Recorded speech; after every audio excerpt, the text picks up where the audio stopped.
my mom always be like, I never had that nerve. Like when I first started rapping, like out of town and getting booked for shows out of state, when I would come back and I would be like counting my little bit of show money or whatever, like my mom would always like congratulate me because she see I'm doing something that I love that's productive. But she would always ask me like, how many people you was in front of tonight? I was like, it was probably like 700, 800. She'd be like, how the fuck do you go get in front of these people that you've never seen and comfortably rap? And I'm like, Ma, the best way I could put it is, A, I'm doing something I love. B, I've been asked before, like on stage, like, yo, why do you always close your eyes? And it's like, I don't even realize when I'm doing it. And I finally get to be on stage and own this bitch however I want to. I've seen cases, even when I look at my footage from some Unity Fest, it's like, damn, I just closed my eyes that whole song. But in my mind, I'm being overwhelmed by something. I don't know what it is. Like I fall into a trance where they not even there. I'm halfway rapping to a blank room, but in my mind, I'm giving it my all because it's what I love to do. You know what I'm saying? I'm just pouring out my passion to you. Yeah. And by the time I open my eyes back up, that's when I realize, like, shit, nigga, you on stage. Move around to the other side. I was still in one spot the whole time. Like, nigga, go engage people. You feel me? Where it's like, I got to get... That's all I'm saying. Don't give you no material. Don't give me no material. Don't give me no material. Okay, all right. No, he rapped too. I forgot who I was talking to. Okay, no, I don't rap. Nah, he retired. He retired now. Nah, he's a retired guy. When we go live, when this podcast air, they gonna know my favorite SB song. And I'm mad because he don't got it up no more, I don't think. And if he do, I can't find it. You took all your stuff off DSP? All your music still up there, ain't it? Nah, it was on YouTube. I don't want to hear that shit, though. As soon as we start, I'm gonna get him. I don't want to hear that shit, though. I don't want to hear that shit. Real shit. I don't hear that shit. Let me get my question. We are live, though. We are live. We good. There you we go. on. Good job, bro. I'm proud of you. We live, yo. I'm proud of you, rolling. Yeah, we rolling. I'm proud of you, baby. Rolling. So why was you 37 minutes late? Let me hear you real quick. What you say? Let me say it again. Mic check. All right, you good. Everybody good. Everybody levels good. How everybody sound? High sound. When they come out, you heard? You sound good. All right. Yeah, man, we live, man. Who intro? My man, he just got here. Yeah. Late in Rome. Yeah. Welcome to another episode of the Art of Opinion podcast. I am Tyrell James. SB. You know who it is. It's me. And we got a guest in the building, man. We got two guests. Well, yeah, he's not on the pod. He don't want to be on camera. He got warrants. He don't want to be on. You know what I mean? I don't want to say all that either. I'm joking. That's a joke. We joke a lot on here, just to let you know. Yeah. He don't want to be on camera. You know what I mean? He told his lady he was somewhere else, but you know, he need an alibi. We got no names. I hope she don't watch this. Anyway, man, we got a guest in the building, man. Back for the second time. You know what I mean? Yeah, the one and only Mr. Humble Arrogance himself, man. You know what I mean? Go check out those albums. Phenomenal albums. You know what I mean? Fatal to Cannon in the building. What's Fatal good, to Cannon. You know what I mean? Yeah. Round of applause for him. I'll take that. Yeah. You know, humbly, I'll take that. That's the humble part. We already heard the arrogance.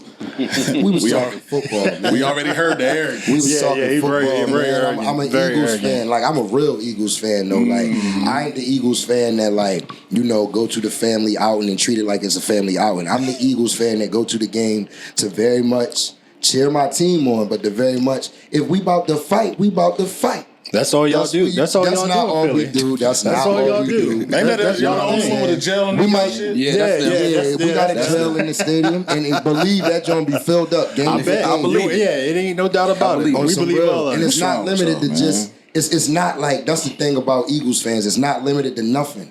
It's the black people, the white people, the men, the women, the children. Hold on. But they all Eagles fans. And we'll beat you up. For a second. I gotta turn that heat off. I heard you. And we'll beat you up. We'll beat you up, especially for wearing that. Don't come there in that cowboy star, bro. Please don't come there in a cowboy star. Yeah, that. But nah, man, real talk, bro.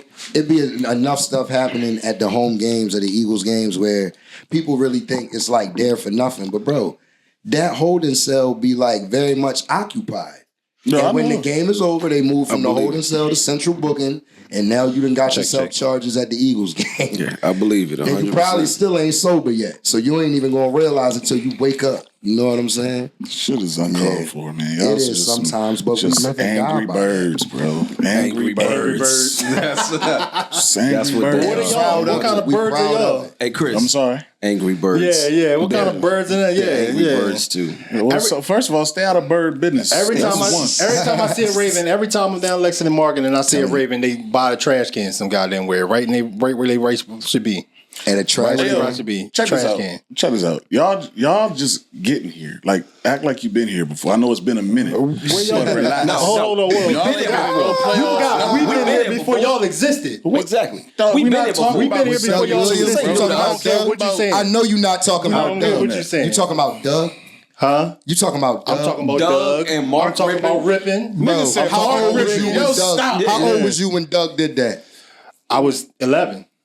All right, you can still have that. Yeah, You I can seen still all have three that. Super you can Bowls. have Doug. I seen all That's three cool. Super Bowls. I don't know about all these 20-year-olds and shit like that, but I seen all three Super Bowls. So You can have that. I I'll remember give you them that. vividly. You can have that. That's valid. Yeah. That's The point valid. is, y'all ain't been to the dance, bro. No, we haven't. We haven't. Y'all When the last time y'all But won we a dancing playoff now, game? goddammit. Mace's Lane dance. RG3? But all right, RG3? before this year, when the last time y'all won a playoff game? RG3, right? That was a while back. But 91, I mean, 91. Did he even win But a are we playoff giving- game and we get him there, But we get giving hurt, and we get giving put out? history lessons, or we going to talk about the present? The history lessons. No, you got to know the history to talk about. You got to know the history. You believed in Fred Smoot when We y'all can- had Fred Smoot. I did believe in Fred Fred Smoot. Smoot. Like, I did. You look Fred like Smoot a was Fred alright. Smoot fan. You do look like know what I'm Fred saying? Smoot, bro. You look like Fred Smoot. Why he really look like Fred Smoot? So y'all was wearing the pig noses and shit, right? I ain't with no damn Y'all was pig wearing nose. pig I ain't never put no pig shit How on. y'all feel about? Do I y'all don't eat like pork, cuz. So are y'all Redskins fans or are y'all Commanders fans? I'm all the fans. Washington football team, Redskins, Commanders, whatever. Me personally, I still find the myself above. being like, "Oh yeah, we play the Redskins," and people be like the Commanders, and I be like, "If y'all say so." Why You know y'all what I'm ask, saying? why y'all ask Shane if he's still a Cleveland Browns fan? Because that's where the fuck they came from. No. They were I the ain't even say Baltimore that. Colts. Huh? They were the Baltimore Colts. They went to Indianapolis. Well, they Cleveland Browns. Hold on. Cleveland actually started another franchise of their own. And of that, they migrated to Baltimore. And at first, they were the Baltimore Browns. And before that season started, They was the they Cleveland said Browns. they were the Baltimore Ravens. They franchised and then from the Cleveland then the Browns just came back. But no. See, birds of the Yeah, flock see, flock I told together, you, right? I'm gonna keep it real. I'm gonna keep it real. I told you, because birds of a feather flock if I said together. anything wrong, he was gonna cut me Yeah, off. But I'm sitting there I'll say this proudly though. When I'm not rooting for Philadelphia, I'm definitely rooting for the Ravens, bro. And I'll say, feel you know what I mean? My pop was a hard-nosed Eagles fan, so I'm cool with the Eagles. You know what I'm saying? I'm cool with Yo, them. whose They- idea was it to have this podcast tonight? This is some bullshit. The birds. Bunch of He said bird brain The ass. birds. Anyway, man. Anyway, what's the deal, man? What's the deal, man? Channing, what you got going on, man? We ain't got no more Fatal Fridays no more. Oh man, you hit me with that right off the jump. Yeah, We ain't man. got Yeah, no man. more We got to Fatal start it off. Fridays. Yeah, we got to start it off, man. You We breaking ain't got hearts no out more here with Fatal that. Fridays. I'll say this, man. First and foremost, just genuinely from the heart, for anybody who may watch this, hear this, whatever, see an Instagram clip, whatever. If you tuned into a Fatal Friday, I genuinely, from the bottom of my heart, appreciate you. Because what started off as just me rapping in front of the store one time, one night, turned into something that I couldn't even imagine it to be. You know what I'm saying? And that's because of the feedback, the love, the comments, the we want more, basically, that y'all was giving me. So it was driving me just as much as it was driving y'all to listen to it. I was just excited about a Fatal Friday as anybody was to listen to it. So from me to y'all, man, I appreciate y'all. I thank y'all for that. Y'all kept me relevant for a whole year of my Let's give a career round of straight. applause for that, man. You know We what I'm gotta- saying? yeah, we Real need- talk, y'all yeah. kept me Round of relevant for applause for a that. year straight without That's having to fire. drop a single song just based off of videos that I was shooting on my phone. Yeah. You know what I'm saying? But why is there no more Fatal Fridays? For one, it's 55 of them Jones. So if you miss them so bad, please go back, listen to your favorite one, share that, comment. Is there how you many know. Fridays in a year? Nah, it's Do the 52 math. in Do a the year. math. Oh, okay. So How I you getting did- up with 3 extra? Because I started 3 weeks towards the end of the year of 2023 is when I actually started. Okay. So them 3 weeks plus the 52 of the whole 2024 Okay. made the 55. You know what I'm saying? But why I don't want to say I stopped Fatal Friday. Once it became a thing in my mind, I wish I had my vision board here, but I wrote it down on paper where I'm gonna do this for a year straight. It was like a test for me. It was like, how dedicated are you really, Mr. Fatal Mechanic? You know what I'm saying? Can you do this for a year straight and make it hot every week? Are you that creative? Are you going to test your artistry and who you are, that much? Can you wow yourself again? Can you make yourself find fun and relevance in hip hop as you know it again? And I'm like, yo, when I sat there and thought about it, I would think about all the Philly rap DVDs I would watch for hours and hours and hours and memorize everybody verse, you know what I'm saying? And all the Smack DVDs, you know what I'm saying? All the battles I used to watch, Murder Mook, all them, Jay Mills and Loaded Lux and Young Miles, is really thinking like, when the last time you seen somebody really just go outside, stand in front of the camera, put the beat on, and rap? You know what I'm saying? I see some crackheads do it all the time. That part too. That part too. No. That's actually a fact. Fucking with you. No, that's a fact though. Let's clap for that. Where the clap at? Clap it up for that. I know some fiends right now who got bars. Yeah, got bars. But the point is, you know what I'm saying? It was just like, once that actually happened and I wrote it down, it was like a test for me. So, and that's more the reason why I felt excited about it. But just to be transparent, at some point around like don't quote me on this, somewhere between the late 20s and the early 30s in terms of episodes and weeks, it started to feel like a job. You know what I'm saying? Like, for a year straight, my itinerary on a 7-day week schedule, no matter what I had to do outside of rap or Fatal to Cannon for that week, my 7-day itinerary was, I'm going to start on Monday. Monday, we picking the beat. By Monday, we got the beat picked. If not, then by Tuesday at the very latest, we got the beat picked and we write and we starting to chef it up. But even in that, it comes, what beat do I want? What's relevant to what's happening right now? What do I want to rap about? You know what I'm saying? How can I make it catchy and all that? So once I actually write the bars and get that memorized and rehearsed and all that, it turns into, what do I want this to look like? Then at that point, you figure out, your theatrical setting of it. At that point, you also realize, oh shit, I need cast members. So now you gotta find people who got a convenient enough schedule to, that's even willing to do it, because everybody's not camera, I guess everybody doesn't prefer to be in front of a camera. Yeah. You know what I'm saying? For whatever reason it may be, shy, whatever. That's just not everybody's thing. So having to find cast and then give them the script of what I'm trying to act out in this and having them do it right there on the drop of a dime without no prior rehearsal, practice, But and nothing. I'm sure a lot of people was hitting you up once you got going, to be in the next one or anything like that, right?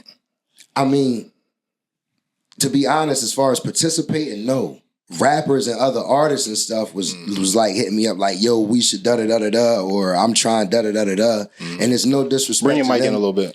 My bad. It's no disrespect to them or nothing like that. It's just like, by the time I really realized what was happening, it was like somebody even asked me, how come Seymour Buck's the only person that you did a Fatal Friday with? And it's like, if you really know Fatal to Cannon, that's been my ace and my tag team partner with this shit from like day one. But aside from that, shout out to Bucks. It was like a lot of people who I had never even heard from or been in correlation with or even spoken to, that after X amount of weeks, I realized it's some artists hitting me up to tune in. And respectfully, I feel comfortable saying this on camera because I've said this to them. But respectfully, it was just like, nah. You don't fuck with what niggas. I'm saying? It's not that I don't fuck with niggas at all. I love niggas. I love my black people, all that shit. I get it. But the point is, it was just like, yo, like, nah. Like, what Fatal Friday was to me was something like special. It was, and to keep it, to take the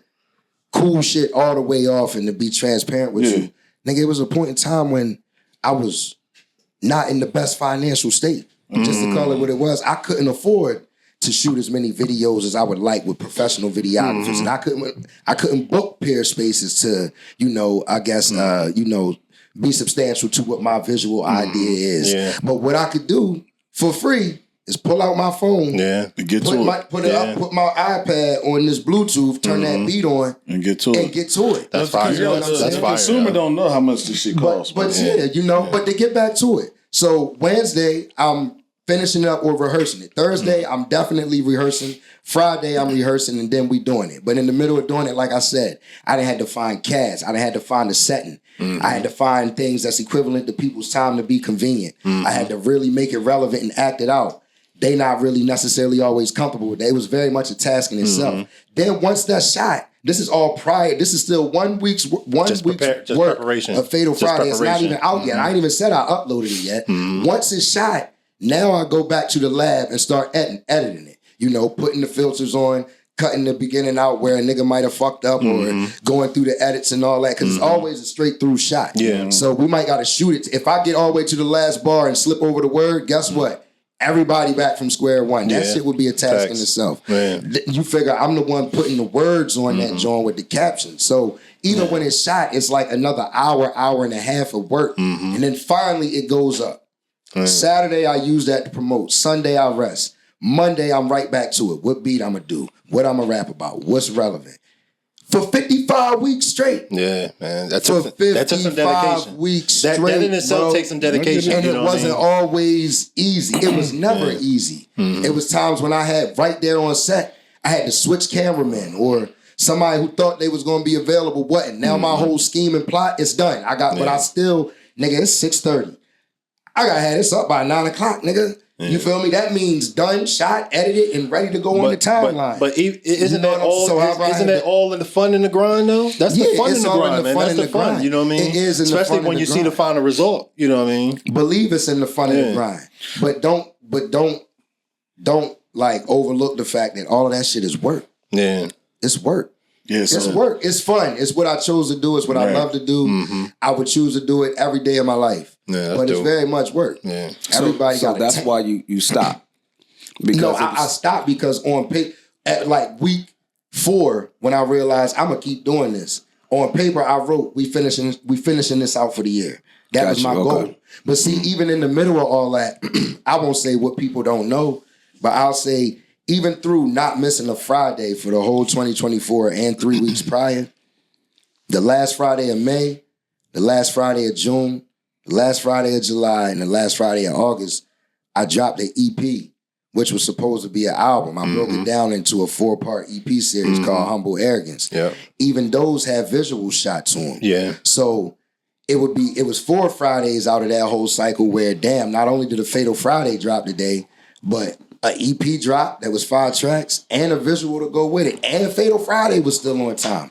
So you figure between May and August, on top of Fatal Fridays and with the weekly workload of that is, I'm still finishing my songs, getting them mixed and mastered, finding time to meet with the engineers for that, arranging videos. Mind you, not even to say it, but to just bring all relevance to the table, I had to come up with 55 different outfits as a nigga who didn't necessarily have the best financial situation going on for me at that time.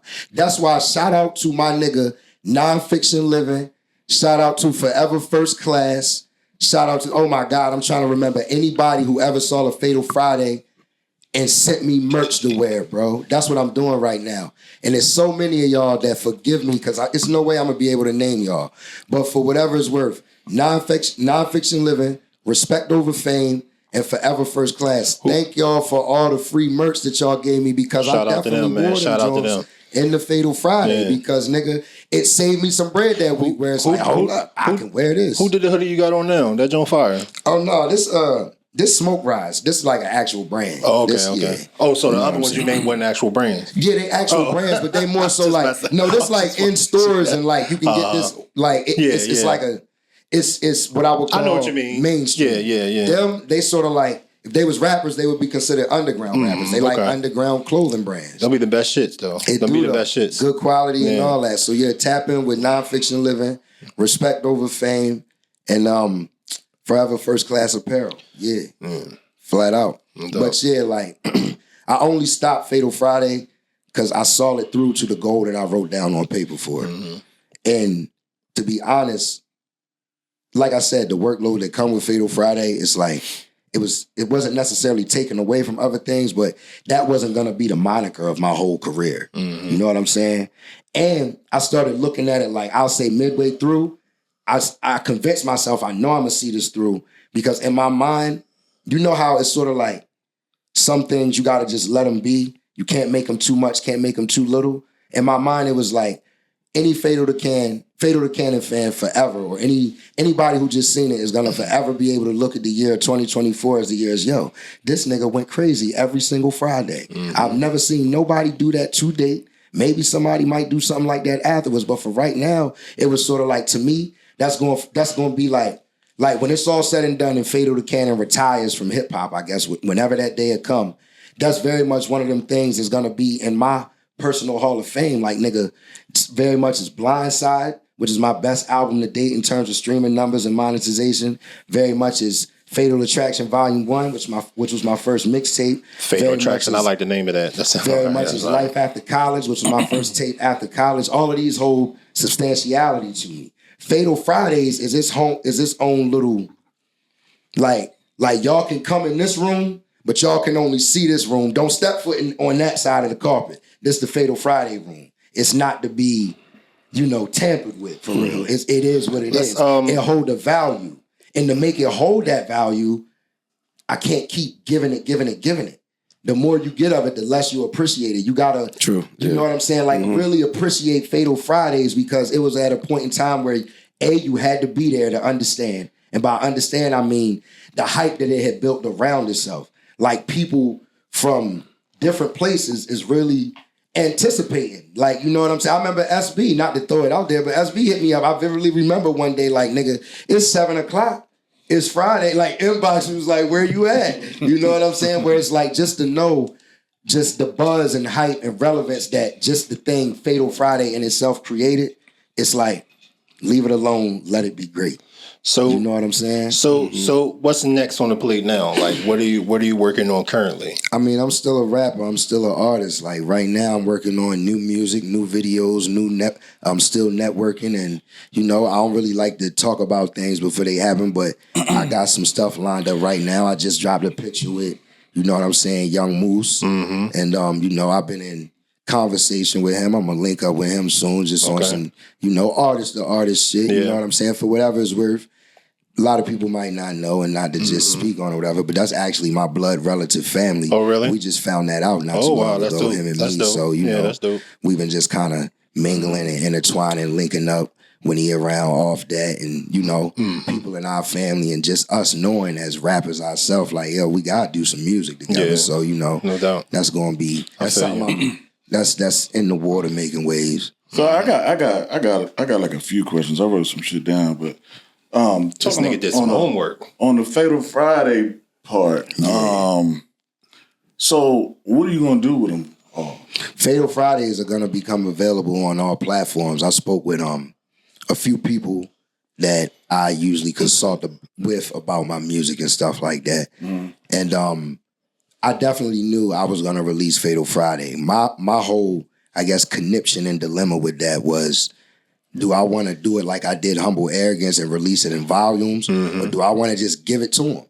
And my thing that I ultimately decided on is to just give them all to y'all on one project. And my other thing that I wrestled with was, do I go in the booth and I re-record these as tracks? That's what I was going to ask. Or do I keep it raw and just pour the MP3s from the actual videos themselves? And what I ultimately chose to do with that is to keep it raw. And not because I didn't want to do the work, because, I know them all word for word. I could probably, if I dedicated it and I booked a 4-hour block, I know I could do the whole tape in that 4 hours. But I feel like if I did it that way, it wouldn't necessarily take away from the authenticity of it. But when people hear a Fatal Friday, even if you only hear it in audio form, I want you to be able to, in your mind, really hear me on the block. I want you to hear the traffic in the background. I want you to hear the kids playing and the people riding by screaming my name, or like, what's up, Fatal, while I'm doing it, and all. Because all these are things I want you to hear the dogs barking. I want you to hear, I want you to hear the real life atmosphere of what that Fatal, of what Fatal Friday is. So where else are they besides, on the block?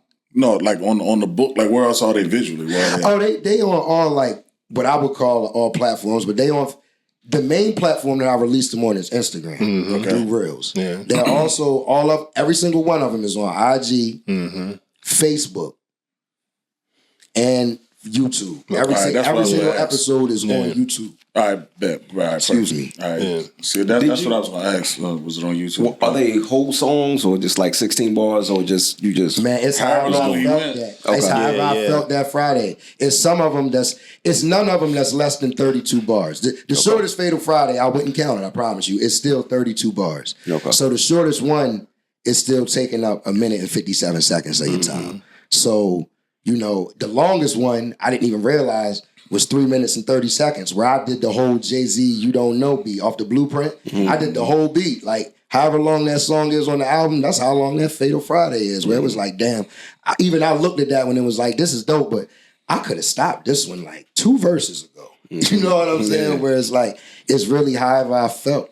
You know what I'm saying? So all the shit that you just laid out, like what goes into doing Fatal Fridays, from the videography, having people, extras, other rappers, or just people coming in to act for it and people canceling on you and all that type of shit.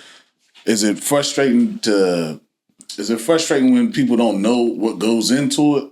Like, people don't know what it takes to do all that shit? Is it, or do you feel like, man, I'm doing all this shit? Do you feel any gratification from it, from just the people loving it? Or do you wish, people really understood what it took? Is that a frustrating thing for you sometimes? Nah, it's not frustrating, but I'm glad you asked that, because that's the first time I ever been asked anything like that.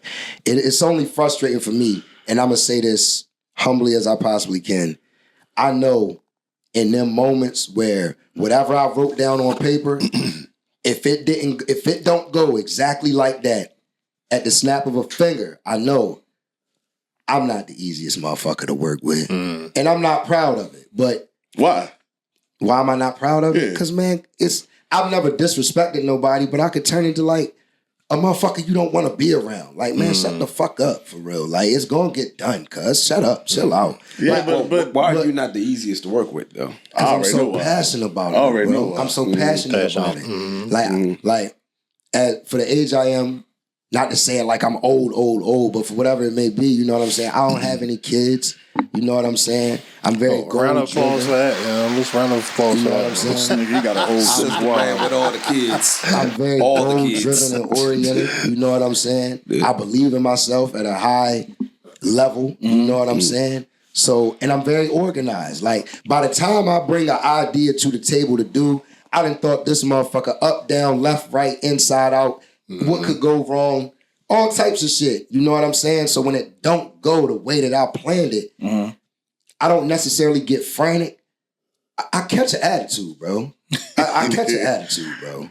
I feel like it's like But you know how to adjust, though, that's right? my child. I feel like if y'all are fathers, I feel like that feeling y'all feel by default when you feel like somebody playing with my child.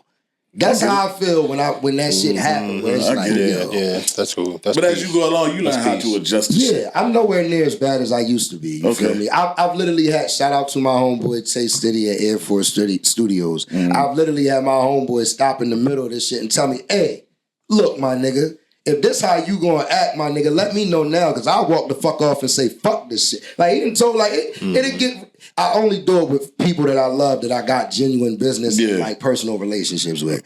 So, the way that we talk to each other is unfiltered. Yeah, I got So, you. you know what I'm saying? He done really had to get with me before. Like, all you gotta do is let me know that's how you gonna keep acting. And bitch, I'll leave right now. You know what I'm saying? But as my brother, I understood in that moment where it was coming from, where it's like, look, man, you mad, whether you feel like you got a right to be or not, nigga, you still got a job to do. Do the job. You know what I'm saying? And stop making it harder than what it's got to be. I like that. Put your emotions to the side. You being emotional right now. Listen to talks that I had to have with myself. Like, you know what? Come on, man. I want to ask you know a what I'm question. saying? I want to ask you a question. Where did the term what value did you see in the term humble arrogance? Like, where did that come from? How did you make that your mantra, and how did you name the album that? It wasn't even supposed to be a mantra. All right, so me personally, if you ask me, I'm one of the most humble, down-to-earth, well-rounded people you could be around. I feel comfortable in a room full of college graduates and scholars, just like I feel comfortable in a room full of Crips, Bloods, and whatever. You know what I'm saying? It's like I'm very multifaceted. I feel like I go about it in a humble way. You know what I'm saying? some of my friends have actually broken down to me before where it's like, bro, without even knowing, you can be, you could come off a little arrogant to people. You know what I'm saying? And it's not that you're doing anything wrong. You more so being yourself, and you don't mean nothing by it. But from the outside looking in, like for people who don't know you could come off arrogant to people. Bro, the tone of your voice is arrogant in itself. You think you whispering, you yelling at niggas for real, Fatal. Whereas like, it's just, they broke down certain stuff to me where I realized as no matter how good my intentions is to be humble, even I had to realize like, damn, that is kind of arrogant sometimes without me even realizing. So I more so accepted it as, this is me. This is not who I try to be. This is just who I happen to be. Right, wrong, and different. Wrong, I'm going to try to correct. Right, I encourage you to listen. Indifferent, I guess we all got assholes and opinions. You know what I'm saying? Sure. But for whatever it's worth, this is who I am without trying. So I wanna play something off the album, off the last selection. Okay. Of this is off of Humble Arrogance, The Justification. This is my favorite joint on there. Okay. You know what I mean? Is this your favorite installment? I don't know. I like the first one. I like this one because, of course, we shot something off of this one, even though he hated the video. You know what I mean? I didn't hate the video. I'm glad you said that. We're going to talk about that when we finish. Yeah. I'm just joking, but this is called Walk With Me. This is my shit right here. Yo, this is my favorite. Shit. Yo, this is my shit. Tune in, bro. I just lit up. I didn't think my favorite would be your favorite. This is my favorite, too, though. Hold on. I can't hear it. Why can't I hear this? Hold on for a second. Let me get it right. The humble arrogance, the humble arrogance, give them the humble arrogance. Walk with me, defy the odds, defy the odds, motherfucker. Like so many false prophets playing noble ones. I love the game like a father love his oldest son. My team knocking at the door like when Jehovah come. I want the loaf, eating bread till the toast is done, and I want the roasted crumbs. See, you should recognize a king when you approaching one. The show must go on, but you ain't hosting nothing. I snatched the mic and chose to treat it like a snack tonight. None of y'all niggas can see me, let's bring it back in sight. See, down like when I talk, let me pronounce. The focus is on getting this money, heavy amounts. On the side, I got it jumping, 6'4" Chevys that bounce. Wide pocket hydraulics, switches ready to count like 1 knot, 2 knot, 3 knots, 4. And it don't stop there, partner, we got more. Sometimes it be some points that you need not score. I can show you what I mean, let's take a 3-block tour, nigga. Walk with me, close your eyes, take a trip. Got a blunt, light it up. Got a shot, take a sip. Got a front, tighten up. Got a block, make a grip. Got a stunt, brighten up. Got some pop, make it flip, nigga. Walk with me, close your eyes, take a trip. Got a blunt, light it up. Got a shot, take a sip. Got a front, tighten up. Got a block, make a grip. Got a stunt, brighten up. Got some pop, make it flip, nigga. Niggas who ain't got shit to say the most shit. Crazy. And most niggas talking most gangster, the most bitch. It ain't no competition. I'm just trying to be the most rich. And tote splits on private jet flights and boat trips, nigga. I wrote shit that left myself impressed. Whole time, I'm just venting for my health and stress. So I don't lose my mind or lose me through it all. Knowledge, wisdom, and understanding, praise be to Allah. Black man, system trying to slave me to the law. To a degree, my environment made me what I saw. Cause I'm intelligent, but still I'm crazy and I'm raw. Old school and new school like AZ and a raw. I'm slick as Dub D40 to the pedal chain. I had a thing. I bring a calm like a settled rain. I do my dirt alone cause niggas hot enough to make that kettle sing. Jigga said it best, some things never change. Nigga, walk with me, close your eyes, take a trip. Got a blunt, light it up. Got a shot, take a sip. Got a front, tighten up. Got a block, make a grip. Got a stunt, brighten up. Got some pop, make it flip, nigga. Walk with me, close your eyes, take a trip. Got a blunt, light it up. Got a shot, take a sip. Got a front, tighten up. Got a block, make a grip. Got a stunt, brighten up. Got some pop, make it flip, nigga. Walk with me, close your eyes, take a trip. Got a blunt, light it up. Got a shot, take a sip. Got a front, tighten up. Got some pop. Chills every time I hear that joint. I made it. That's dope. Yeah, shit was great. I was all the way in my element with that one. I ain't even gonna lie. Yeah, that That's was the my one joint that, right there. I like that. As soon as I heard that beat, I fuck with everyone on a joint. You know what I mean? I like that one. I like the Echo joint. The Echo joint is Echo fire to me. cool. Yeah, that's my shit too. You heard that? Y'all listen to that joint? I sent it to y'all. You know, I got that one remastered too. Oh yeah, yeah. It brought the echoes out a little more, but yeah. So what was your whole concept of how you broke down all the joints that you had into the three? How many is it? Four. The four separate LPs. How did you structure them all and to know which song to put on each one? So if I could be honest, it's 4 installments of 5 songs per tape. Okay. It was originally a 20-song album. I want to say that first. Okay. I didn't write anything new. The album that I planned on releasing that year just happened to be broken down into a 4-part EP series. That's number 1. Smart. Number 2, the way that I came about the titles for each one is I thought about humble arrogance in itself as I embody it and as it implies to me. What's the benefit of being humbly arrogant? The burden of being humbly arrogant? When did I realize that this shit might actually be me? And how do I actually justify it? Okay. Hence, you got humble arrogance, the benefit, the burden, the realization, and the justification. Okay. That's dope. I like that. That is fire. Yeah, that's I fire. ain't peeping. It's deep. It's deep. Like I like I it. want, before I go on, I want to say I always put this much thought into like my shit, like in terms of like and that's what I love about the art. shit. You know, that's what I love about the art of music. Like a lot of people don't have that art. They don't put that kind of thought in it. They just trying to get a nice little catchy tune, like what these guys got. One more time, bro. I promise. And if you notice, each cover kind of do the That ain't same. gonna happen to you. Like if you notice the cover of Humble Arrogance, the benefit, is sort of me in a more like flashy setting in the hood, standing next to my Beamer, smoking a blunt and shit. You know what I'm saying? Kind of like the luxuries and shit per se to a certain degree. If you look at the cover of The Burden, it's actually me sitting on the front porch of an abandoned house, a bando, a boarded up house, out by the nursery. You feel me? Still smoking or whatever, but more so kind of creating that imagery where it's like this a nigga that's going through some shit right now. If you look at the cover of The Realization, I'm more so I got my back against the wall. That's the one against the wall, right? Yeah. And I'm gazing off in the open, just kind of like sort of where you could tell he thinking to himself. And the justification sort of bring it all together, which is why you see me in the front of the cover in a suit. You know what I'm saying? Hair done, you know, sort of bringing it all together. Okay. Now, how I chose the songs for each one is I knew each one got to sound like what it looked like and what it is. So in the benefit, the intro that I used was originally the intro for the album. It's the Three's Company, the aggressor, the survivor, and you know that was the one we played on the when you was on the first pod. Yeah, the multiple personality jump. I use that as the benefit because I felt as though that sort of set it off for everything. That's the 3 aspects of the humble arrogance shit. You know what I'm saying?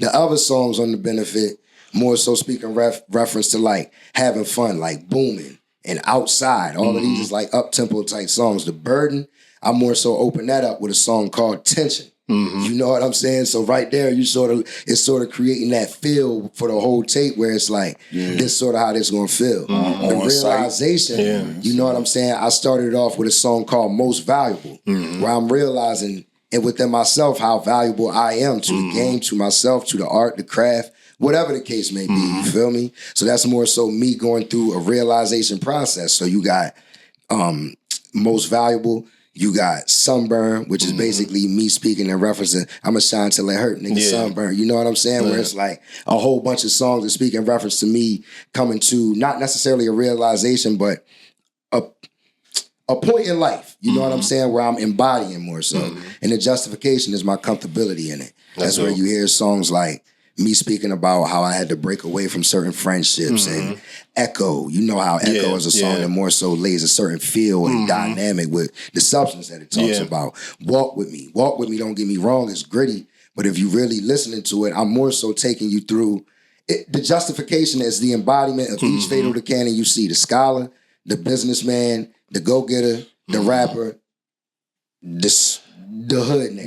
Did you want it to lay out like showing your growth in the game or just your growth in general? I feel like, to answer that truthfully, I didn't even look into it like that. But I say that to say this. In general, I look at each project that I do as, it's got to be growth in this one. Like if I ain't grow from Blindside to, you know what I'm saying, the Humble Arrogance series, then what am I doing? I've plateaued. That's never good as an artist to plateau. Yeah. You shouldn't even feel like you're coming to a plateau. You feel me? That's the beginning of the end. Okay. So by default, I didn't think about that because that's already a part of the general formula. You know what I'm saying? Now, I'm listening to you talk, listen to the music. Yeah. And, you know, I want to know about Fatal outside of music because when I'm hearing so much, you seem like a deep thinker.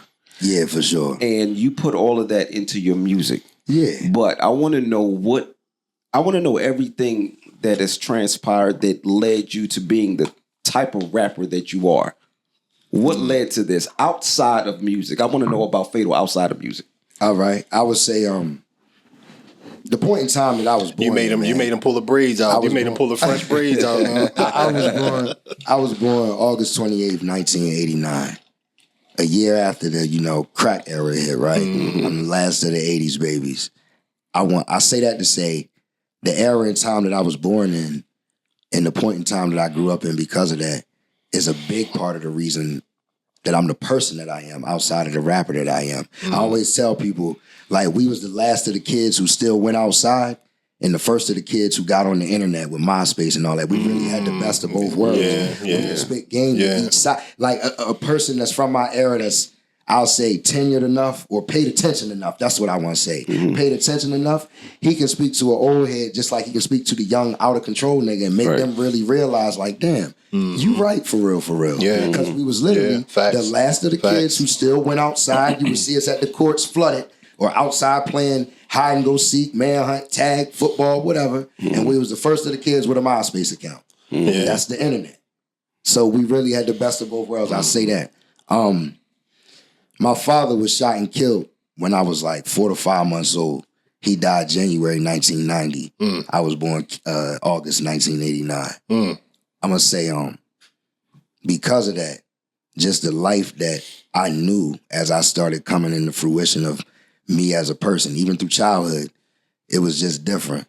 It was like, you know what I'm saying? I was being raised by women, but it got to a point where the advice they was giving me, fuck it being right and wrong. It didn't feel right in my body. Like, I know as a man, I ain't supposed to go out here and say that. You know what I'm saying? Like, but I don't fault y'all because y'all don't know how to be men because y'all women. And the man that's supposed to be here to teach me this is deceased. You know what I'm saying? Stray bullet, gunfire in the projects or whatever, Cambridge, Maryland. So I'll say the shit that I had to go through and learn by myself and the shit that I couldn't learn by myself and I have to just deal with, rap became my vent for it. Because like I can't talk to the women that's raising me because they don't know what the fuck they talking about. You know what I'm saying? At least not in terms of being a man. My male influences that I had around outside of my Uncle Howard, who was a regular 9 to 5 dude, but you figure from 5 a.m. to 5 p.m., he not even around. He at work. Then my cousins that I'm looking up to, like Germ, my Uncle Bum, Freaky, Pooh, people like that, they like street niggas, which is where I sort of get my sort of like street essence from at a young early age. But I'll say, just dealing with all of that as a young man coming up in poverty, you know what I'm saying, without a dad, being raised by women, it was shit that I didn't even know how to explain to people. And it eventually started making sense when I would write it down on paper. The rap part came because I was just surrounded by rap. I grew up in my very first house that I know. It was my great-grandmother, my mother, me, and my 2 cousins, Freaky and Germ, and my uncle Richard. And call him Uncle Dickie for real, but fuck it, keep it formal, Uncle Richard. But the point is, in my mom's room, she had big SWV and TLC posters and stuff like that. In Freaky and Germ room, it was big Ice-T and NWA and Wu-Tang Clan and all that. Mind you, I'm like 3 or 4 years old. So as I'm seeing all this, and then my Uncle Dickie, he was a DJ. So he really got the 45s and vinyls of anything, bro, from old school music, R&B, soul, hip-hop, new school, gangster rap, all that shit. It was just, I was around music whether I wanted to be around it or not. So eventually I used to try to rap. And then when I tried to rap, I liked to rap. So as a 5-6-year-old who just now learned how to read, first grade, I done learned how to read and make words of my own. I made it more fun by rapping. You know what I'm saying? So I would start to rap about the shit that I would be frustrated about. Like Pop not being there, or this nigga beat me the fuck up today because it was my first fight, but I know how to fight now. You know what I'm saying? You know, where it's just like, just shit that you got to live life to go through before you even gonna know that it exists. As a child, though, hip hop was always my answer to be like, I can't talk to you about it, or you about it, but I can write me a little rap about it. And it started to become me. Even before the world or my family or my neighborhood knew Fatal to Cannon, I knew I was Fatal to Cannon, the rapper. I knew I want to be a rapper. I am a rapper. I'm going to embody a rapper. This shit then helped me through life in the most subtle way ever by just giving me somebody to talk to. And it's not even somebody to talk to. It's something to talk to. So it's your therapy. It what? Yeah. It's not no more. It very much is just me now. It's to the point now where if I don't rap, I don't even feel like Terrence. That's my real name. Outside of Fatal to Cannon, the name my mother gave me is Terrence. I'm named after my father. But when I was going through my little hiatus and not rapping, like my family, my friends, like everybody would just, I found myself being asked the same question. Yo, you good? What's wrong, bro? And it's like, I don't even feel like nothing's wrong with me. But in reality, in my mind, it's like, damn, something missing. I know I'm off. I feel out of orbit. What's missing is you not going to the booth making music, nigga. It don't matter if one person listen to it or by the graces of God, 100 million people listen to it. You got to very much do this to be sane in yourself. This is what you've known since a child. This has answered questions for you since a child that you couldn't ask or find an answer for from nobody else. So at some point, that became the person you are, nigga. You gotta do this. It's like breathing. That's why when niggas ask me nowadays, like, yo, why you still rap, yo? You feel me? Like, niggas 35. I'm 35. I'll be 36 this year. Niggas like, I done got the question before, like, yo, you still think you gonna blow? Or, you know what I'm saying? You still think you got a chance and shit? Why is it that rap and hip hop is the only genre of music that has to have an age on it? You know, I hear people saying that shit all the time. Like, but look at rap and hip hop and what it is. It was created by the young people. And it's the youngest. It's for the young. It's for the young people. But why does it have to have an age on it? Like, why doesn't? I hate when I hear people saying. I hate when I hear people saying, "Oh man, why you still rapping and you 40, 50 years old or whatever not." Nigga, but don't act like you don't see the logic in what the fuck they saying. I don't see any logic in it. I don't see no logic in it. Because I see niggas like Jay-Z, 50, 55. Oh man, these is hundreds of million dollar niggas. I see niggas like LL. I see niggas like Eminem. All them niggas is in their 50s. All of these niggas had M since they was the young niggas rapping. I'm about to say, so it started as a young man's game. Like the youngsters started it, right? And it's the youngest form of music. So I don't even believe that. How old was Kool Herc when he first started doing parties and shit? Oh man, he's the first of the hip hop pioneers. The point is, the niggas that's doing it now, that's Jade is 50 or whatever. It's the first time we've seen it. Like it's aging with us. Like we're watching hip hop grow right before our eyes. Is it that? I'm glad you said that. Let me fuck your head up real quick. Is it that, or are we of the generation that actually made it golden, and as we get older, we are older. Yeah, so it's gonna keep. You know what I'm saying? You're gonna see older artists as hip hop gets older. I'm not disputing that at all. No, I'm saying why are we the only Why are we the only people that put genre. that put an age limit on it? You know like what? A singer. I'm gonna tell you why. I'm gonna tell you my opinion. A gospel singer can start off at 55 years old and be discovered, and it'd be like nothing, and get a hit and keep going. But that's why I feel like. Why a 55-year-old rapper can't just start at 55? Because hear me out. Aside from the fact that it's created by the young people, for the young people, of the young people, think about what it really takes to be a rapper. That means, to some degree, you sporadic. You don't have an address. You got to be able to get up and go here when it's time to go here. Go there when it's time to go there. Be here for that. Dress a certain way. Stay up with the who's this and who's who and what's to know and what's not to know. It's very much a job. You can love it all you want and it can be you all you want. But it's times, bro, when for the whole day I done did hip hop, and when I go home at night, all I can think is, damn, what Jordan's drop, or what da-da-da-da-da drop, or what do I want that's coming out? Because you have to stay current. Hip hop is the name of the game to win, and hip hop is the game. The winning strategy is currency. I'm not talking money. I'm literally talking currency. But that's another thing. What's hot? But that's another thing. Why do we keep putting these stigmas on there where you have to be a certain type of image to be relevant in this genre. So you don't have Look to. at Tyler. You got artists that range from people like Dave East to Tyler the Creator to Pusha T to Lil Uzi Vert. As much as I can't believe I just said that, because he take that out because he's not hip hop. No, I'm keeping that in. Edit that out. I'm keep that Matter in. of fact, keep that in there and know that I said edit that out. And still make You said it. You said it. But I'm just saying, like, you see the diversity of artists that I'm saying, because there's a lot of people that's gonna say Lil Uzi Vert is my favorite rapper. That's what they gonna say. They gonna say. I've never heard nobody say that, but I'm pretty sure. I've heard a lot of young people come out of their mouth. He from Philly too, ain't he? Yeah. But in terms of not making it so specific, you see the logic in what I'm saying, right? They'll call shit hip hop that to us, a nigga like us, that's never gonna be hip hop. How is that hip hop? That's all the way against what we know hip hop to be. That's because we understand the foundation of hip hop. Exactly. But listen though. So just to give it a mirror example, we never seen hip hop be older, be more mature yet. Like we are.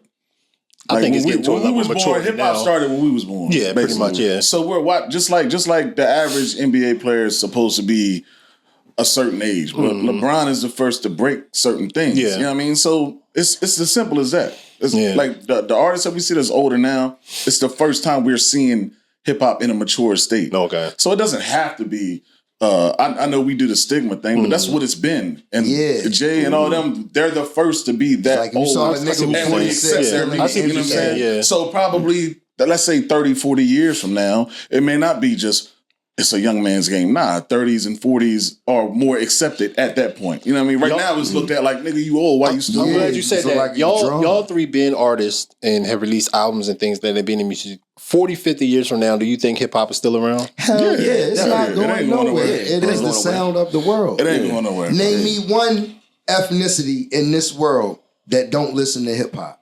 Yeah, it's not going nowhere. I'm pretty sure it's some Russians somewhere that don't. I can pull up a Russian freestyle for you right now. It's Russian hip hop. I dropped mixtapes with, shout out to my guy DJ Ofax. My mixtapes were in Russia.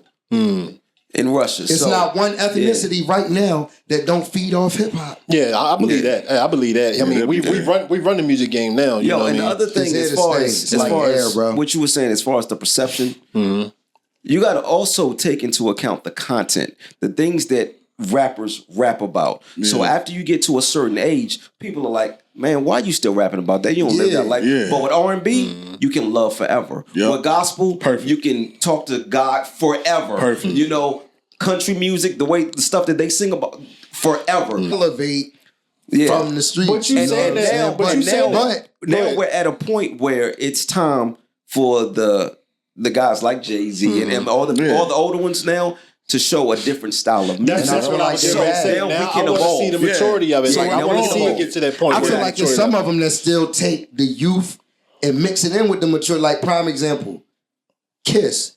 Kiss is very still much relevant to this day right now as he was back when we thought he was the hottest nigga to ever pick up a microphone. Yeah. When he was fresh. You know what I'm saying? It's niggas right now that'll be like, bang Kiss. Granted, he didn't did that verses where we know what happened to Dipset. Yeah, we do. Right. You know what I'm saying? They still feeling the effects from that right now. They going at each other like crazy. Tiny Desk Table, the Lox just did their 50th anniversary of hip hop tour, you know. But the point is, that even to relate to it again, why is it a young man's game? You figure, look how old the Lox is. I clap it up for him for still being able to do it. Not to say that they old, but that they age. They just did a 50-city tour. Yeah. Name me the average nigga that's up in age that got time to go to this venue and this club and do this sound check and do this radio host. Plus, and a lot of niggas when they get to a certain age don't want to stay in shape. Every goddamn night. And you got 3 people on the same page. Come on. You know how hard it is to get 2 people on the same page? Yeah. Them niggas had to make sure they got in shape too to be able to do that shit. So that's why, just to relate to it, not being in shape. And you gotta be for real. The main hip hop consumer is still a teenager. Still a teenager. So that's why it doesn't have to be. I mean, still a teenager. Sort of teenage white women mostly. Teenage whatever demographic. Teenage white women average hip hop music than anybody else out there. The biggest hip hop consumer is still a teenager. So that's why it come with that stigma. You old ass nigga. Why the fuck you still? You know what I'm saying? And the thing is, teenagers think 30 is old. It's old. Yeah. My son just said that. You know how many of them call me Uncle OG? Man, he an old head. I'm like 30, nigga. Wait till you get 30 years old. Shit. Exactly. Then you realize how young it is. Yeah. You know what But I'm you got to saying? get there. I mean, I understand because they haven't gotten there yet. You know, you got to get there to understand what it is. You know, Word, so though. That's it. I used to think this was old. I used to think my age, 43. I used to think that was old. Shit ain't old. That ain't old to me. Until you stand up and your knees crack and then you realize just how old your That's what motherfucker happens. is. That's your knees. Not me, nigga. I put 450 pounds on my knees yesterday. That's the dumbest shit in the tough. world. I can It's say, not. Ain't it well, though? I was definitely Shit ready in to the ask world. You gotta what? be. You gotta stay strong. Why did You gotta do stay that? strong because you gotta stay strong. I gotta. you bench press it? No.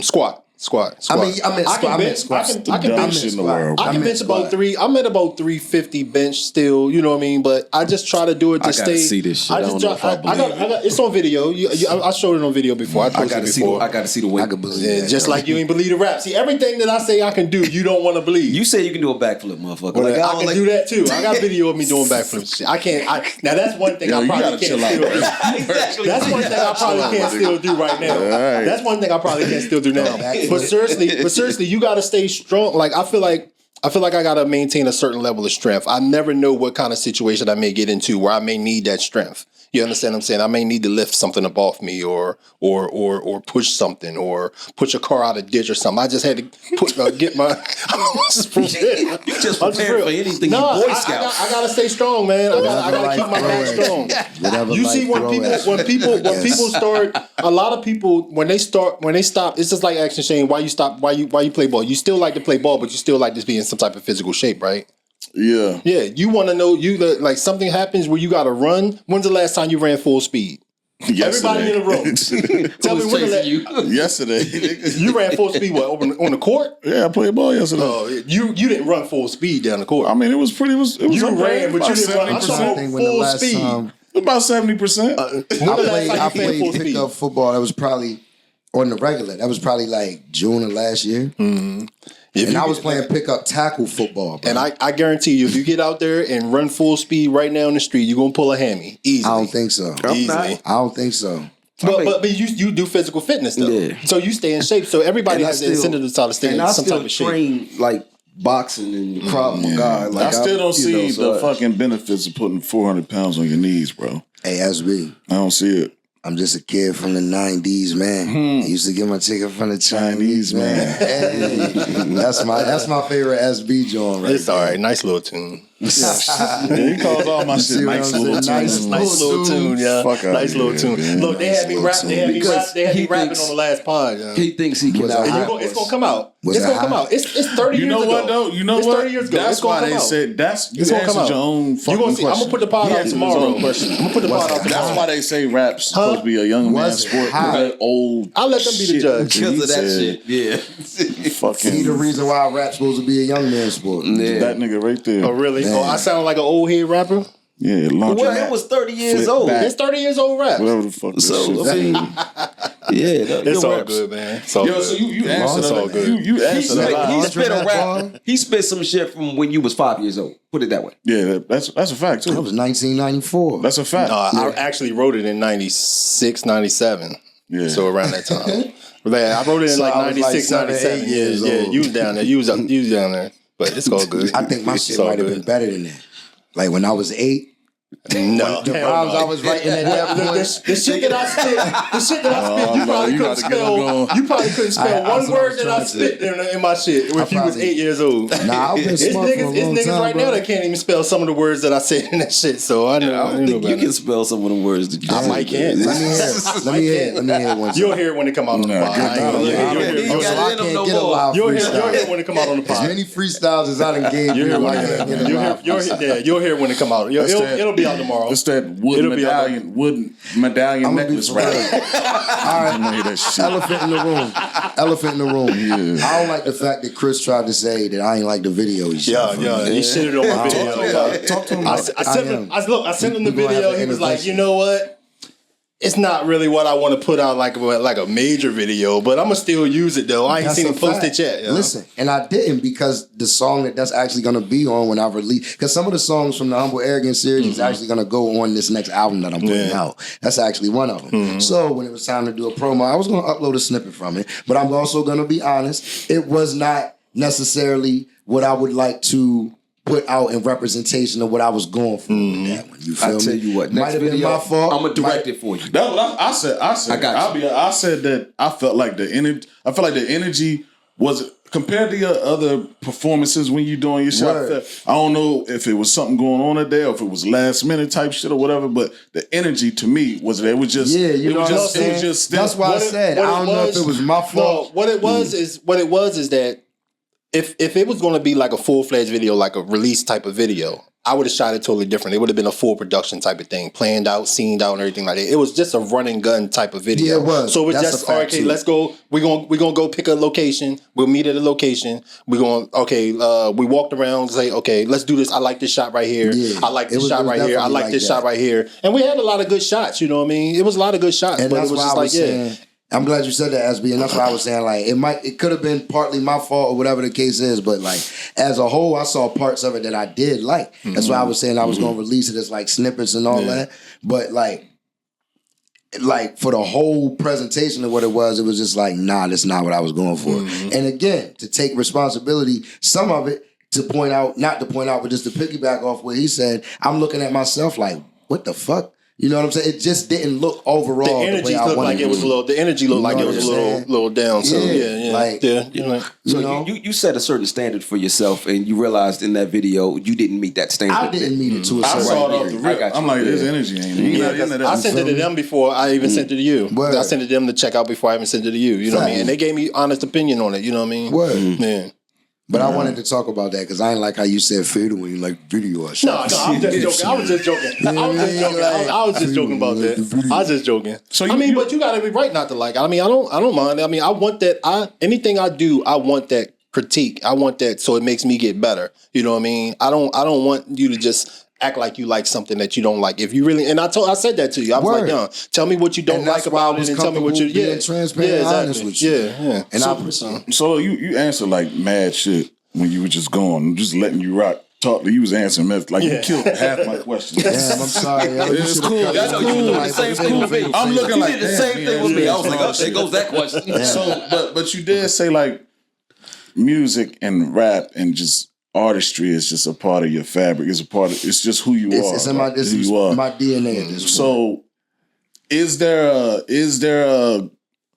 a goal anywhere? Is it something that you're aiming for, or it's just you just going? Like, is there? Sure. Yeah, I mean, I want to make millions of dollars. What you think? What you talking about? Look, I want to. Can I land my plane? Go ahead. Can I land my plane, please? It's definitely been a good flight. I want to know. I just want to know, like, what is the.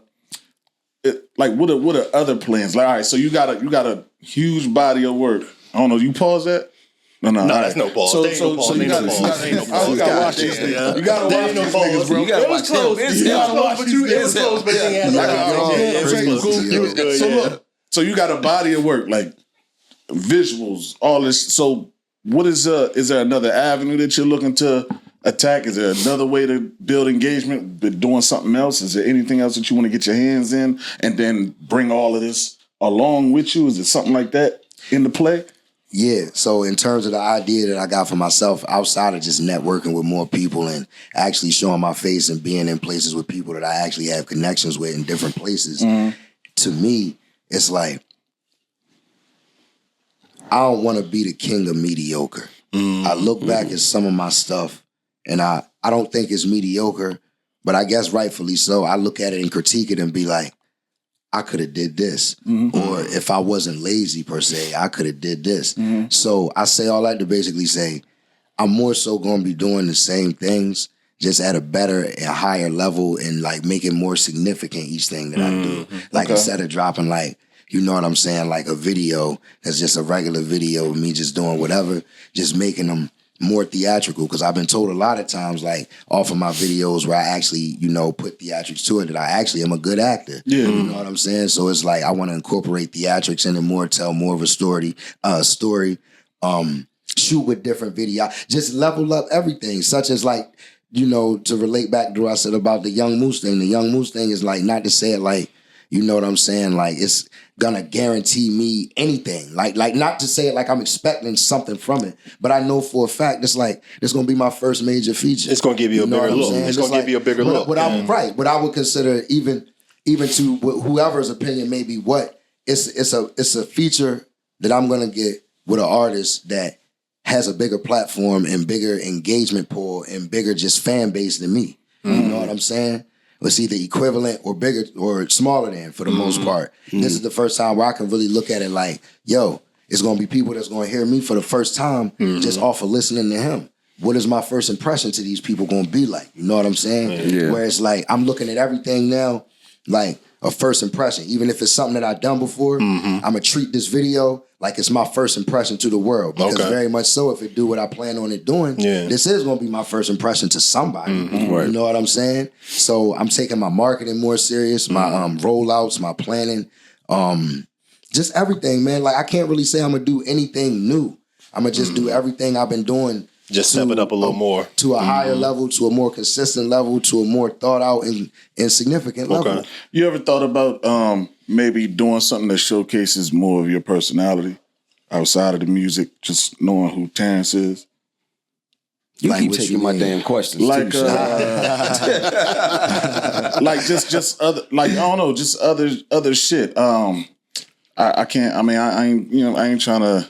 What you want them doing on some of those I social guess media skits and shit? Nah, they ain't got to do that. I want him to stay within whoever he is and what he wants to put out there. But I'm just saying, sometimes an artist can just be held to just that. That's just the artist. Right. But I think to really pull a cult following in, like the fans that's been with you, like let them know who you are a little bit. Like I'll give you an example. So sometimes when you do the whole, I mean, I don't really know what you're doing. I guess like, you know what I mean, getting ready for the day. When I be getting ready in the morning and all that. That's like an example of them seeing who I am outside of the camp. Yeah, like because you got a personality. Yeah, you know what I'm saying. So is there something that you think like, well, maybe I can try to do this, or I don't really know how to work. The only thing I really think about as a relate, because I'm like at the heart, I'm a rapper first, an artist, a musician, a rapper, however you want to call it. But the only thing that I can really think of when it comes down into it, man, is I would like to, like, I really thought about acting more. You know what I'm saying? Like movie roles, or not even to say it like that. Like I really, really, really thought about, I guess I don't want to say too much. All right. Okay. All right, look. I'll say this. My next album is going to be called F5. You know, like an F5 tornado and all that. That's going to be like the theme of it. Family, friends, funerals. Y'all will see it when y'all see it. But it's 5 Fs, hence F5, but F5 being like a tornado, something of destruction. And they speak about, you know, how many times you feel like you had to hit the bottom to really start to grow. Like you didn't really start growing until life somehow, some way humbled you all the way out.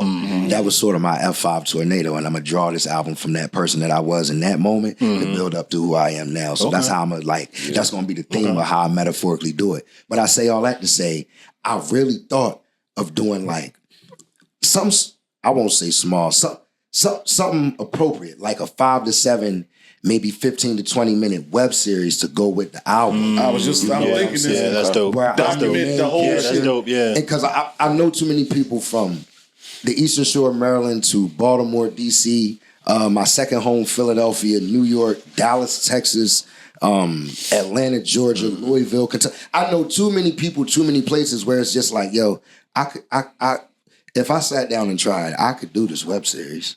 I know I could. That should be fine. You know what I'm saying? Yeah. And I thought about that where it's just like, how can I incorporate whatever I'm doing for myself? Which is why I think the last time we was here, I spoke on it briefly, where it's like, I'm signed to myself. You know what I'm saying? People like, is you looking for a record deal? No, I'm looking for a distribution deal for Defy the Odds, where Fatal to Cannon, as the ASCAP BMI entity, is signed to Terrence Keene as the owner of Defy the Odds Records, LLC. So it's like, I already sort of created my own little ad. Like, I'm doing the negotiation for Fatal to Cannon because he signed to me. I just happen to be him as well. Okay. And my other 3 artists that's on it with me, you know, same, you know, sort of, that's how it works. You like can shout them out. You can shout them out. You can shout them out. 22730 J.E. Dollar Sign and Fetty Krug, man. Yeah, shout out to Rugerell. Shout out to Krug, man. Shout out to Krug. Like me, I would be completely locked in and interested to see you being a dickhead in the studio, your process. Why do you want to see that part? I don't like that part of me, bro. Bro, but that's you, nigga. So what? It's bro. I think I very much feel as though because who I am in that moment is not who I really am. The person that I am in that moment is like 3% of the person that I am out 100% of the time. Understood, but in that, element, what it takes to create what you putting out, I see it. I would lose fans. You think so, bro? It get real. I think it's real. You said you think you lose, bro. I'm trying to. You said you lose a little older. You think you lose fans? I don't think you lose people that are younger. You know, you ever seen that show Friday Night Tykes? Yeah, where it's like little kids, where people really build their opinion about these coaches who, without these cameras, this is how coaches talk to football players of every age that I've played since Pop Warner. But look at the bad rep that some of these coaches got off of being the person that they are in their workspace. Yeah, but some of these they people lost fans. Yeah. They lost supporters. They lost whole time. This is who they are. And when I say that to say, it's some things, what I mean by it's real, notice I didn't say it's violent or it's disrespectful or it's real life. Real life is going to happen. It's real life, bro. Sometimes real life is too raw for TV. I feel you on that. Okay. I understand. I think that but I see where you're coming from. Now, if I was to do like a Netflix or HBO special, or if I was to do a behind the scenes DVD, like a backstage, that's going on there. But as far as making that a thing that's presentable to the world as like my thing that I'm doing right now, like y'all don't need to see all of that. So you don't feel like you can do that and still be yourself? I'm only. That's what I'm saying. But that's pretty much what he's saying. Though he's not saying like try to play a certain character or something like that. That's not saying. I wouldn't show who you are. I wouldn't be playing a character. He get what I'm saying. Go ahead. What I'm saying is, when you put out a project, for a fan to see what you went through, the good, the bad, the ugly. The snapshot of the moments that you're not so proud of. Because everything comes with it. How you got through that. The relationship you and your engineer has. All of that. All together. Like, that shit is fire. It's going to draw out. Yeah. It's interesting. It makes you want to watch. It's fire. It pulls... You're already it pulls them in. Like, you know what I'm saying? That's just how I'm seeing it. So I understand the moment that you're not proud of, but that's just a snapshot. But to see you work through that and in the finished product, that's fine. And I'm glad you asked that because hold on for a second. You gave me a different perspective on how to look at it. Hey, Fado, hold on for a second, bro. What's your name again? Can you lean back a little bit? I don't want you in front of. You said you don't want to be on camera. I don't want you to get. You know what I mean? All right, we good. We good. Nah, all right, we good. Yeah, we good. But look, it's like I'll be self-conscious about it because again, I look at it as like. This is what I'm going to present to the world. Mm-hmm. But then again, it's like, that's what it is. If I'm being real, I got to show them the good, the bad, the ugly. Mm-hmm. And you can edit if it get too, you know what I mean? Or you ain't got to fucking show everything. Right. But you know what I'm saying? Let them see. But you know what? All that shit is edited. Let them see what came with even the Young Tyke shit is edited. You think that Young Tyke shit ain't edited? All that shit is edited. It's all made for TV. You know what I mean? I get it. They pump them up to be that way just to get the people to talking because it's better to have the people talking negatively than to not have them talking at all. Football coaches, you know what I mean? I don't really think that's always a good thing. But the thing is, I think it'll work. What Shane is saying, but you can't start with it and you can't end with it. No, it's got to be authentic. It's got to be. It's just had to happen when it happened in the process of what we already doing. You know the perfect example of what I'm saying. And then you done caught this. Oh shit! You feel me? You know the perfect example of what I'm saying. The Zeus Network. All they do is pitch that bullshit out there. But this is not what he's talking about, though. I don't like. I get what you're saying, but this I don't. I'm just using that as an example. That. The way that he's saying it, the example he gave, that's not how I consume. Yeah, that's a horrible example. I'm more so consuming. That's a horrible example. Y'all niggas is always that's a horrible example. I'm more so, if I can make it an example, I guess is when y'all ever seen the Up in Smoke tour documentary? Did you see it when who was it? Daz and Corrupt. They was having disagreements with somebody backstage and on the bus, and Snoop had to be like, "Yo, look." Yeah. You feel like shit like that where it's like, look, y'all really ain't even supposed to see this, but y'all gonna see this because this is what exclusive access is. Wu-Tang did the same thing. Wu-Tang did the same thing. Word. When you see them niggas argue, everything, you know, nothing is ever always peachy 100% good. Niggas show us where it got rocky along the road. But if y'all came to blows, show us a little bit of blows. You know what I'm And when y'all made up, show us where y'all made up. I'm telling you, if that comes along with I'm telling you. I'm telling you. I mean, just It'll take off. Just It shows consider. it shows the different parts of your personality, and when you give that many different versions. That's why I say they can't start there and they can't end there. But if you show all these different parts of your personality, it gives people so many things to relate to and to connect to. It's real life. So they're watching you, especially the people that are looking up to you. So they're like, okay. But see, that's the people that I'm more so self-conscious about that type of content about. Like, I don't want to see this kid who think I'm the coolest dude that he's seen in Foxwell's. Like, I don't want to set a bad example for him. And I feel sometimes my actions in them moments are bad examples. Sometimes the whole situation is a bad example. I get that, but that's where we edit. But you can only edit out so much before you not keeping it real. They also hear all of that in your music as well, though. They also already hear all that in your music. So just seeing it visually is just a whole different, okay, this is what the story is. This is why he's talking about this certain thing or anything. Exactly. This is really him. You know what I mean? And you can show that part, and then you're going to show when y'all figure it out. The scholars. And show when y'all figure it out and y'all piece it up. I ain't even saying piece it up because y'all cool anyway. Yeah, but when you work through that, and then the finished product, like I'm just telling you, conflict resolution. Show the whole thing. Show the eye of the storm, the destruction of the storm. Exactly. When the storm was rebuilt after destruction, and how beautiful we made it be. Just like you said in your music, that's showing your growth. Show the whole That's showing your growth. I'm tuned in. Yeah, exactly. That's showing your growth. Even from when you first, just like when Jay was in the booth, first hearing the beat, like, what the fuck, like little shit like that, little nuances like that. What it takes to put into making a project. And you don't have to give them the whole. You can give them a slice at a time. You don't have to give them all of that. You can build it up. Give them a little bit. Give them a little bit of so now action. y'all got me thinking about doing my own little reality vlog series. I'm telling you, but I would do it all with the album, like the web series. The reality vlog and all that would be used as part of the rollout for the album. To I would strategically do that shit, bro. Fire, bro. I mean, I got to push the date back now. CSB is everybody is SB fault as to why the album ain't gonna come out on regularly scheduled. And I'll say that flat because out. when I was doing my shit, I wish that's something that I did. I wish I recorded half the shit that I went through because I'm much like that. I'm a tyrant when I'm recording. Like I don't. Number one, I'm paying for this shit. I don't got time to play. I'm got everything written out. I know exactly what I want to do. If I got features, I'm crazy. Knock that shit. Stop playing. Don't be going to fucking smoke and you can't remember your bars and all that. I'm not with none of that shit. Let's get the shit. Let's work. This is creative and all of that shit. But we here to work. Let's get to it. We're gonna have fun with it by default. Let's do the work. So I identify with you, bro. I think if you show the journey, it'll be inspirational. That's the word I was looking for. Show the journey. Yeah, it is. Yeah, show that journey. And the thing is, with the journey, you got to show everything. You got to show the ups, the downs, you know. And then, like he was saying, you show like if you get into it with your engineer, and you start talking to him, with me, but at the end, y'all piece it up. You know, y'all piece it up. I mean, that right there, that'll show something. That'll show the person that's looking up to you. Like, okay, sometimes things will get a little rocky, but in the end, this is still real life. It's still real. It's still business. And show how you still mature enough to work through that. Exactly. Show all facets. Growth. You can show growth in one episode. Yeah. With that. Yeah. Word. Look at that. No, that's real talk. I really fucking Zeus Network, nigga. So what we gonna do? Network be off the chain.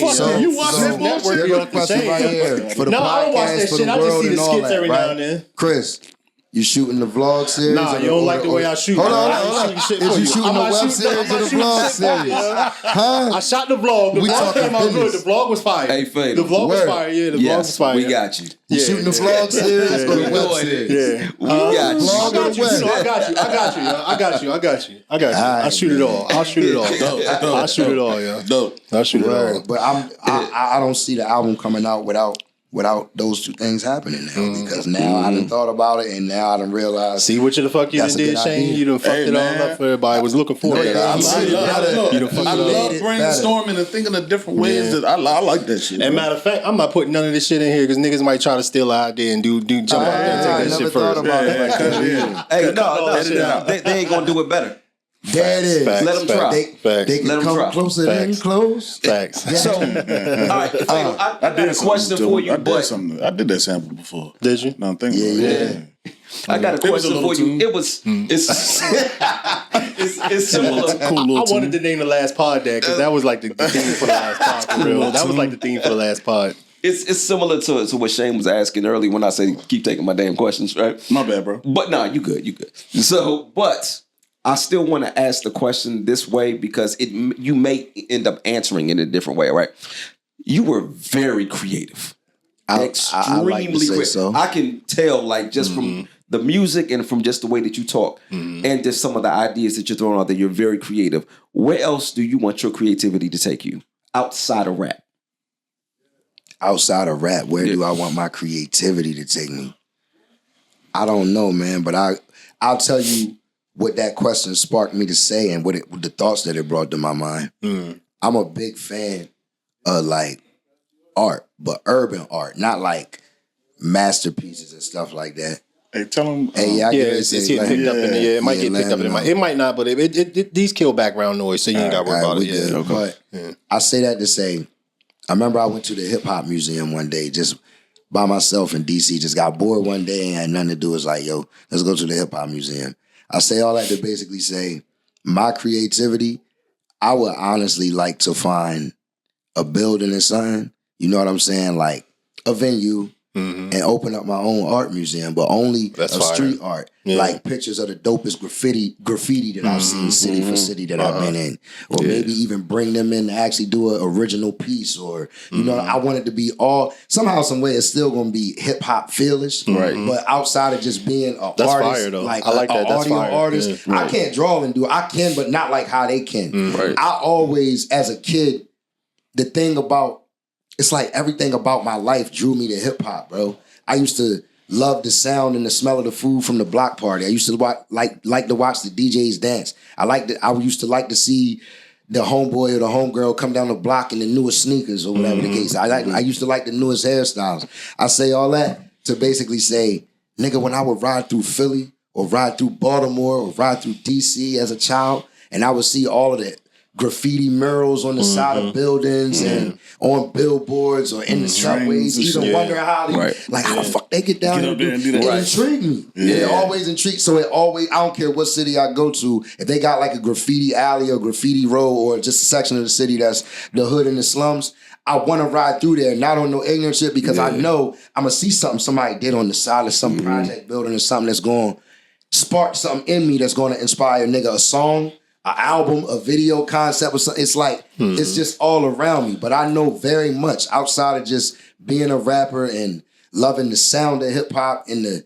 just the feel of it, the visuality of hip hop, like art from fashion to actual visual art, painting and pictures and shit. That shit always drew me, bro. Real talk. Yeah. Humble arrogance is very. I would like to start a clothing line too. Now that you said that, but go ahead, because that's the other creativity. No, I was just gonna say like humble arrogance is fitting because he was like, yeah, you're very creative, and most people would be like, thank you. He was like, I like to think so. But you see what I mean, though? But you see what I didn't even mean to come off like that. I like to think so. I mean, that's like saying, oh man, you know, I already know that. Yeah, but was that arrogance or confidence? It was both. It was humble and arrogant at the same time. You see what I mean? But it was like the perfect balance. How appropriate did it sound? Pause, rolling off the tongue. You know, it sounded like this fit him. Like you said, you see now why a nigga would be like, actually, my nigga, you can be very arrogant sometimes. But I know you enough to know you don't even mean to be. That's just you. You just. They even said it before, like, yo, you really just that confident in yourself that sometimes your confidence it don't come off as arrogance. You know bro. what? It's arrogance, bro. That's what arrogance. humble arrogance is. It's confidence. I agree with that. I agree with that. But it can be, just like you said, though, as much as I got to agree, like, damn, when I go back and listen to that, I would feel like, who this motherfucker think he is? I just gave him a compliment. He didn't even say thank you. It didn't even dawn on me like that, bro. It was just like, I like to think and so. I apologize. I ain't take it that way though. Like, damn, like, what the fuck? Thank you, bro. No problem, man. Actually, man, say that damn thank you, but I don't want that shit. Hey, yo, what's your degree in? business administration and a focus on entrepreneurship. Always wanted to know that. Okay. Always wanted to know that. I got a business degree as well. What's your business degree in, bro? Huh? Which business degree? I got an A in business management. Word. I went to Hagerstown, and I Shout took out to sociology, that. and I studied sociology in Ashford University. No doubt. No doubt. Shout out to that. Where the claps at for that, man? Claps for that, bro. You know what I'm saying? BMW, black man winning. Oh shit! Since we talking about our college careers, man, I did 8 weeks at community college. Hey, now. That's That where I was got it. my degree. That's where I got mine. I got mine at community college. Actually, I started my degree in prison. Chris, So, you lived know on what I mean? campus? Huh? Did you live on campus? In prison? Yeah. All right, so I'm the only one that can give like all the crazy yeah. college campus stories. Oh, I no. mean, I was on campus I a got lot, but I campus was with prison stories, I was fucking but- with the women. No, I mean like that's what I mean. I ain't go to the Boy, school. that's what I mean. I did have I want too. to fucking I didn't even go to the school. I just went there. I don't How know about if this? When you live on your college campus as a student who go there, it's different. I know. Yeah, my son there now. He out there He now. a student athlete, ain't he? See, mine too, and he's at Howard. Nigga, all I did was So, rap and be Is he smart. considered? And it was like, That's it. Is he it was just like, Is he y'all considered? just gonna Is keep your son? going. Is your son really considered a student athlete? He plays lacrosse. That's a student I athlete. guess I can. Damn. Why are you hating on a student? You hating on a student, though. Exactly. He's a piece of shit. All y'all was hated on very low. LeBron's son, so I don't want to hear I that. ain't gonna call you LeBron's shit, but I'm saying All y'all hated on LeBron's son at that's some the point in time. lowest So I shot want to I hear that ever shit. heard somebody take at a child. Nigga said, is your son really an athlete? Right. Yeah, like Lacrosse, I mean, it's like no lacrosse. We played lacrosse in school. It's not an easy sport. It's not an easy sport at all. Hell no. It's not an easy sport. I got another question. what's up, though? I like this. Let's see. Do you feel the need, or have you ever felt the need to create your own identity and separate yourself from Grizzy? Do you feel like people put y'all together all the time? Ooh, that's a Have good you one. heard? That's a good one. What they That's say a good on one. Drink Champ shot. It's like, no. Look. That's a Real good one. talk. Did I ever feel the need to separate myself from Grizzy? No. Okay. And but I'm gonna be as transparent and honest as I can about that. Have I ever felt have I ever heard the rumbles of, oh, he better than you better than him, this, that, and the third? Have I ever heard us be put in competition with each other from the fan bases? Yes. Too damn much. It's annoying to the point where it's the easiest thing to just ignore now because I've been trained and tenured through that shit so much. Right. Whether I want it to be, it just happened. Do you Now, feel like they? I'm sorry. Do you feel like they Yo, stop stepping on my Do you my feel, dose. no. I'm just asking, like, because when you I said ain't that, gonna I forget just your don't just want question, because SB. when you said that, and this goes in with the question. When you said that, do you feel like when they pitch y'all against each other is a friendly thing or more like just like a negative thing? I would never look at it as a negative No, thing. I'm saying because when it comes from the people. I'm saying when you I've hear the seen people rumblings. on both sides in favor of him and in favor of myself. Okay, I've been around and witnessed people be one-sided Comparing on y'all- either comparing side. y'all, right? Yeah. I've seen people tell me, I ain't gonna lie, Fatal, you nice, but I think you're the one. I've seen people tell me, Fatal, I don't care what they say, that's how I feel, you the one, and he nice too, but nigga, you the one. So it's like, I'll say this. I never felt the need to separate myself from him because I already feel like we two different artists. Yeah. We're going to talk about, even when we talking about the same thing and being able to relate to each other, we talking about it in two different ways. So I never felt the need to separate myself from him. Because again, we two different artists. Have I ever, caught whiff of the rumblings of Grizzy and Fatal? Who's better? Yeah. Have I ever chimed in on it? No, I would never. Yeah. And I think I can speak for him when I say this. In the terms of how we look at it, sometimes it's entertaining. Sometimes it's annoying. Sometimes it's like,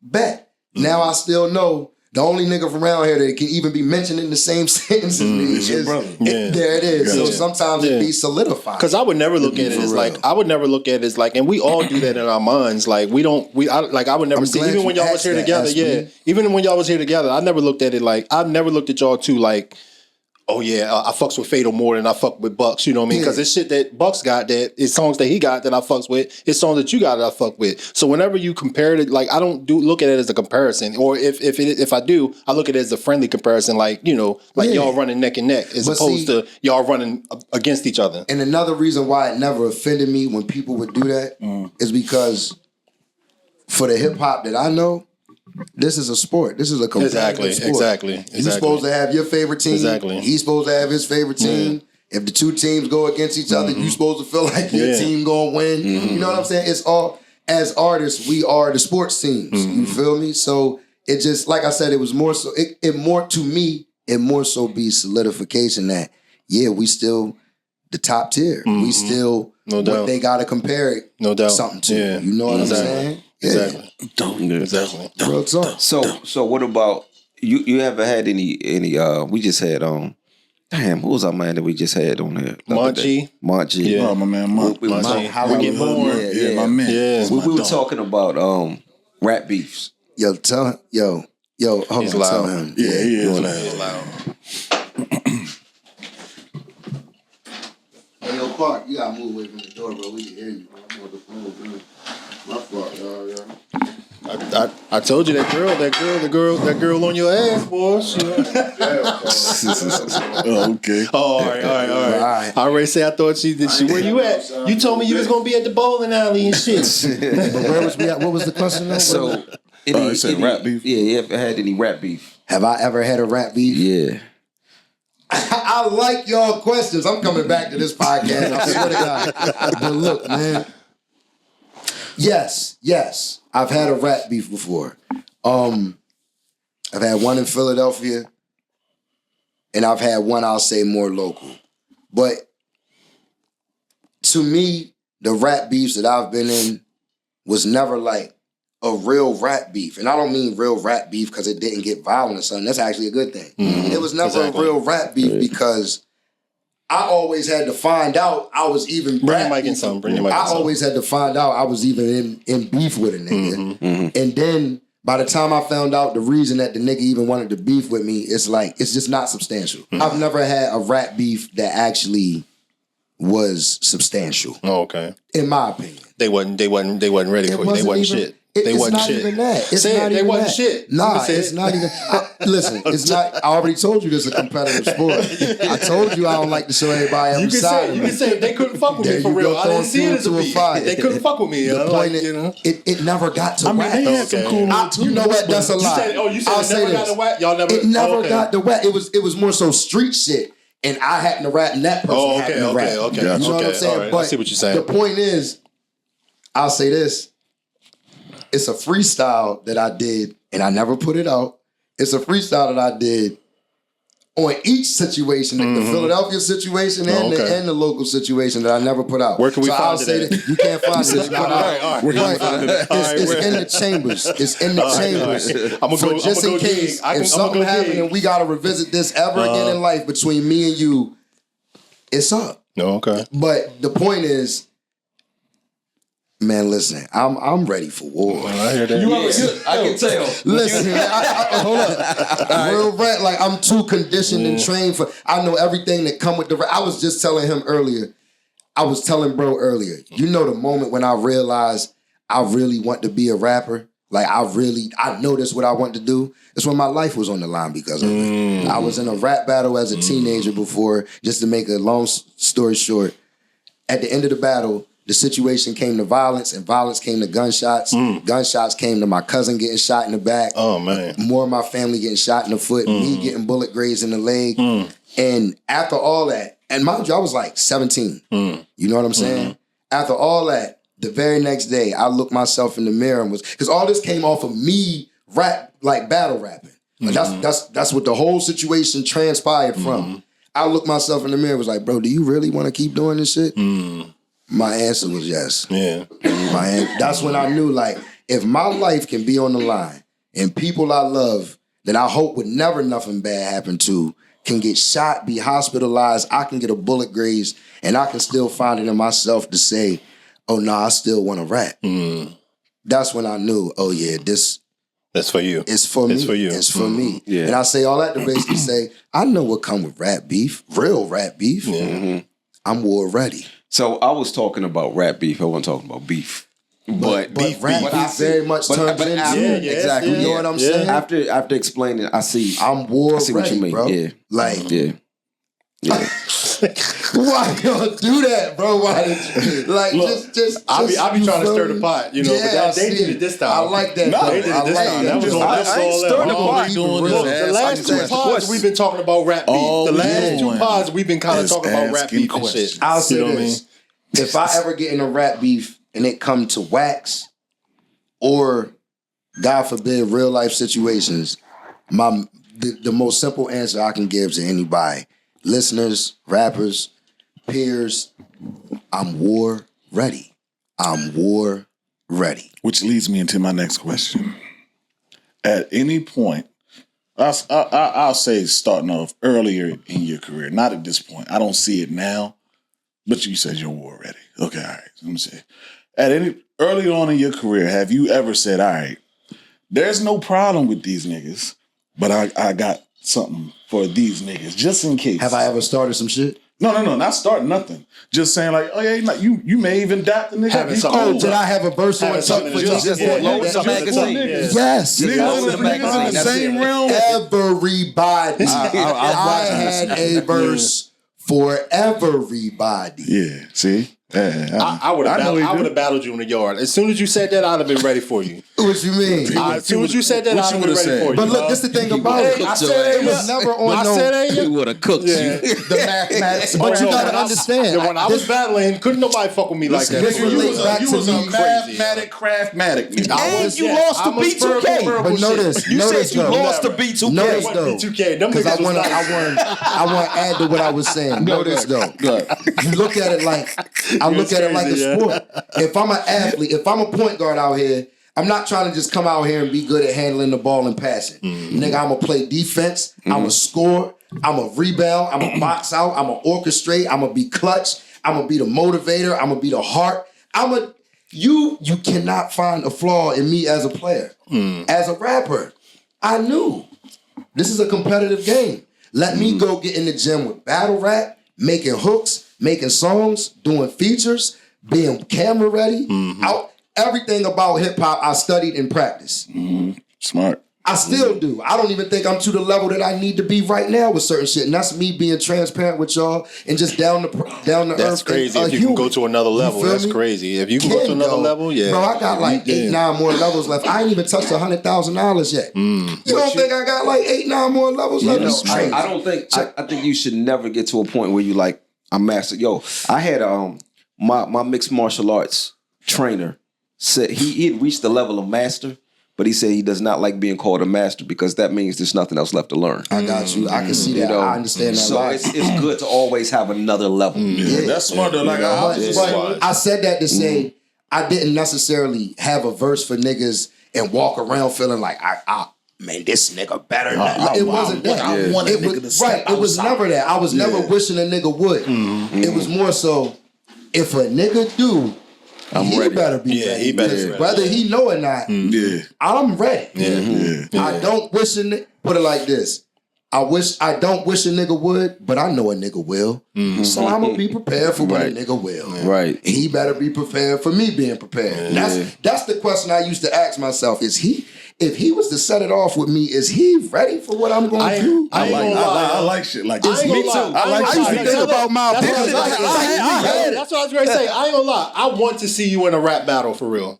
Because I know no, Fatal. On camera. Shout out to my nigga Go Hard. He the only nigga. Ho. I was gonna ask about it. We had To him my up here nigga before. on camera. Shout out to my nigga Go Hard. He the only nigga who ever beat me in a rap battle, and I don't discredit or take nothing away from it. I only say I know why I lost. Every battle of my life that I ever had up until then, I prepared to win. The battle that I had with him, I only prepared to win one round. And that was the one round that I won. Every other round that I wrote, it was me talking to him. Because this is really my man's at one point in time. And I'm more so looking at it like, why is we battling? Because, not to say too much, it was a lot of politics involved with that. And as far as that whole thing transpiring. So part of me, if I could be for real, was up there battling not as a pit bull looking to bite you and rip you up every way I can, like I usually do. It was to talk to you and let you know, like, I'm a school you real quick. The problem is, that's not what's going to win you a rap battle. And I said what's that going to win you a rap battle is what I did round one, which was go out that bitch and deconstruct shit. Straight. Yep. He'll tell you. He's a real nigga too. He'll tell you. Me and Reese from the same group. The very first group that ever brought significance to the name Fatal to Cannon. When I was just Germ little brother or Bum nephew or Wendy son. You know what I'm saying? Fatal to Cannon came about in this group around Cambridge called The Usual Suspects. The Usual Suspects consisted of who y'all know today as Seymour Bucks and Fatal to Cannon, Nash Felon, Go Hard, Reese, Chambers, Maryland. You know the That's video. my guy. He was an That's original. my guy. He used to rap. He was an original Usual Suspect. And make beats. The Spark and Arson. Damn, I didn't know he Yo, rapped. take his. When I mention his government name, take that out. But rest in peace, L Boogie. We was very much a unit. But like I said, this whole hip hop and rap thing to me is like my child. I remember my very first moment when I fell in love with hip hop to us having this podcast right now. I say all that to say I was looking at bro Bull like, nigga, you my original. You from the group that gave me a name. I built my name, the foundation of Fatal to Cannon, from this group that you are an original member of. Nigga, I always looked at you with a certain type of brotherhood almost. You feel me? So I sort of felt like we ain't really supposed to be up this bitch battling. The problem was though, I know Go a monster. Go get the job done. That's why his name is Go Hard. Under no circumstances should I went up there with less than 3 rounds of straight destruction. I went up there with 1 round of destruction, 2 rounds of sense. Yeah, that's a problem. And I can see it. I'm like, yo, he's trying. I seen the whole shit. I was gonna ask you about that, but you answered my question. I answered your question. It's cool. My bad, bro. It's cool. I didn't mean to do that again. It's fine, man. It's cool. But I promise you, I'm 29. That was my 30th battle of my. I am 29-1. I ain't had a battle saying I don't think nobody wants to see me after my loss. That was humbly arrogant, wasn't it? Anyway, the point is, I know what it's like. I'm gonna tell you what I love about the Go Hard battle though and how it turned out. It gave me my first taste of a defeat. I don't like it. It didn't taste good. Yeah. I lost sleep. Nigga, I didn't feel like me. I knew why it happened. I already knew where my mistakes and mishaps and hiccups was, but I couldn't believe that I had let myself get a blemish on my record. That loss column will never go past 1. I'll put my soul on it. Yeah. I love this shit. That's dope. 1. That's dope. It won't. They fucked up when they let me actually experience what a loss feel like. You know what I'm saying? It's different when you on your high horse when ain't nobody beat you. You ain't really made it through no perseverance and no adversity. Are you really tested? Can you bounce back from this loss? I can bounce back from that. If you ask me, I have bounced back from that loss, but I mean actually in that pit again. You ready to make these niggas go home and write something? No, I ain't got to do that. No, hey, but tell me this though. All right, go ahead. Did you beat yourself in that battle, or did he beat you? He beat me. Because I say that because what I went out there with, regardless of how hindsight is 2020. So regardless of what I'm able to soak up and say I can learn and take this moving forward from the battle, when I went out there with them 3 rounds, in my mind I was convinced that this is what I'm coming with tonight. I didn't go out there second guessing myself. But if your second and third round was like your first round, would you have won that battle? Yes. So are you sure you didn't beat yourself? I'm sure I didn't beat myself because like I said, I know that from hindsight. When I went out there before that battle started and I went out and lost, I thought I was going to win. Gotcha. I was convinced. Let's get it, Fatal. I was ready. I thought I was ready. I wasn't ready. Yeah. But like I said, hindsight is 2020. Just like SB said, I'm able to go back and tell you why I lost that. I know the 2 rounds I lost, and I know why I lost them because in them 2 rounds, the purpose of my rounds, even when I was constructing them, was not to win a round. It was to talk to him. Yeah, and I'm studying as I'm watching, like, because I'm not talking to him in a certain way.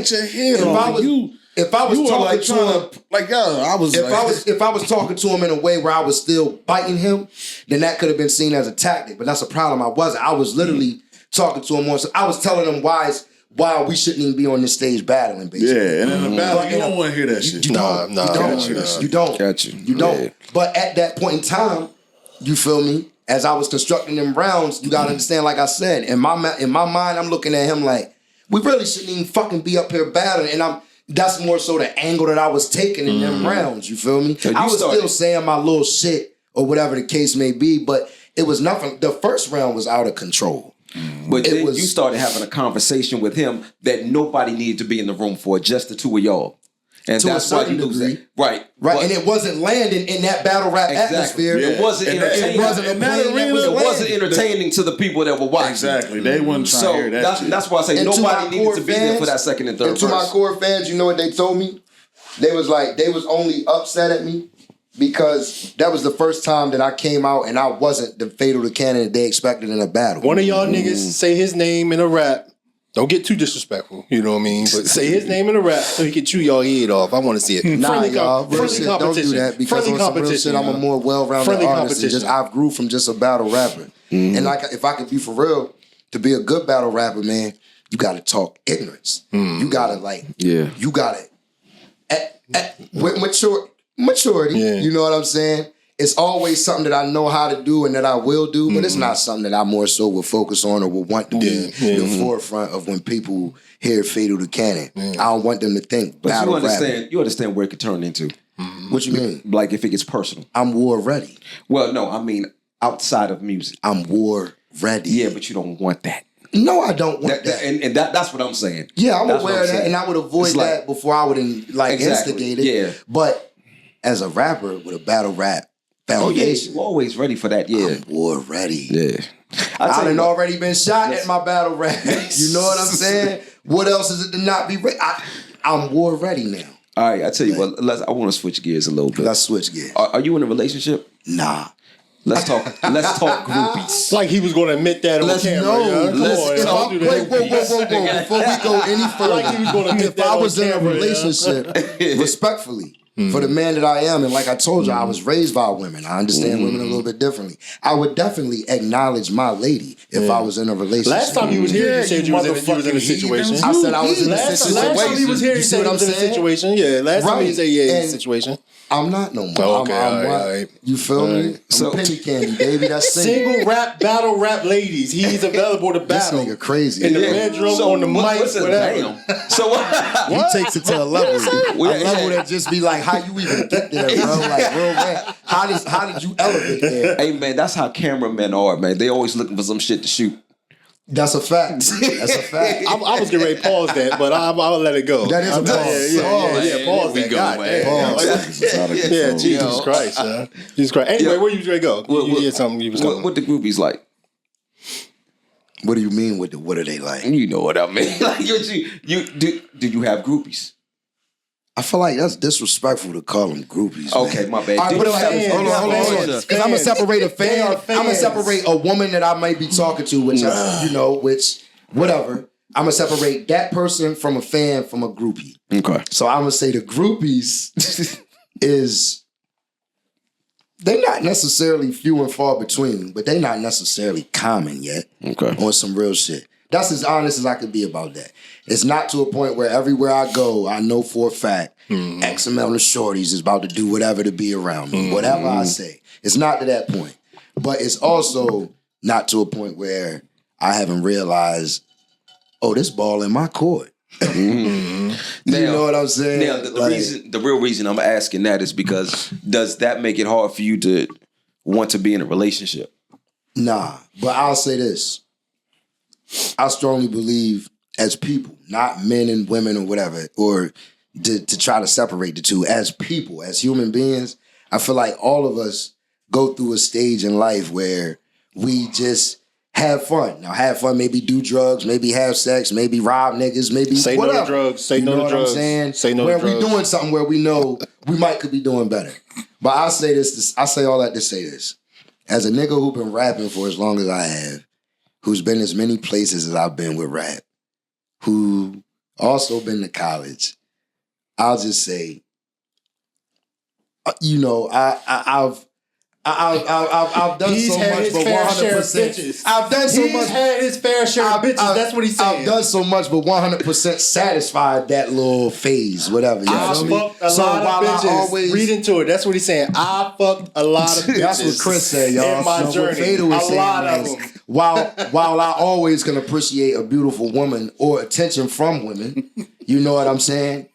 It would never be something that I would let stop me from, starting a family, having kids, being monogamous, building that foundation with somebody that I find worthy enough to do so. And likewise to them, vice versa, who finds me worthy enough to be of such a person in their life. That's dope. That's you dope. know what I'm saying? That's dope. So don't get me wrong by any chance.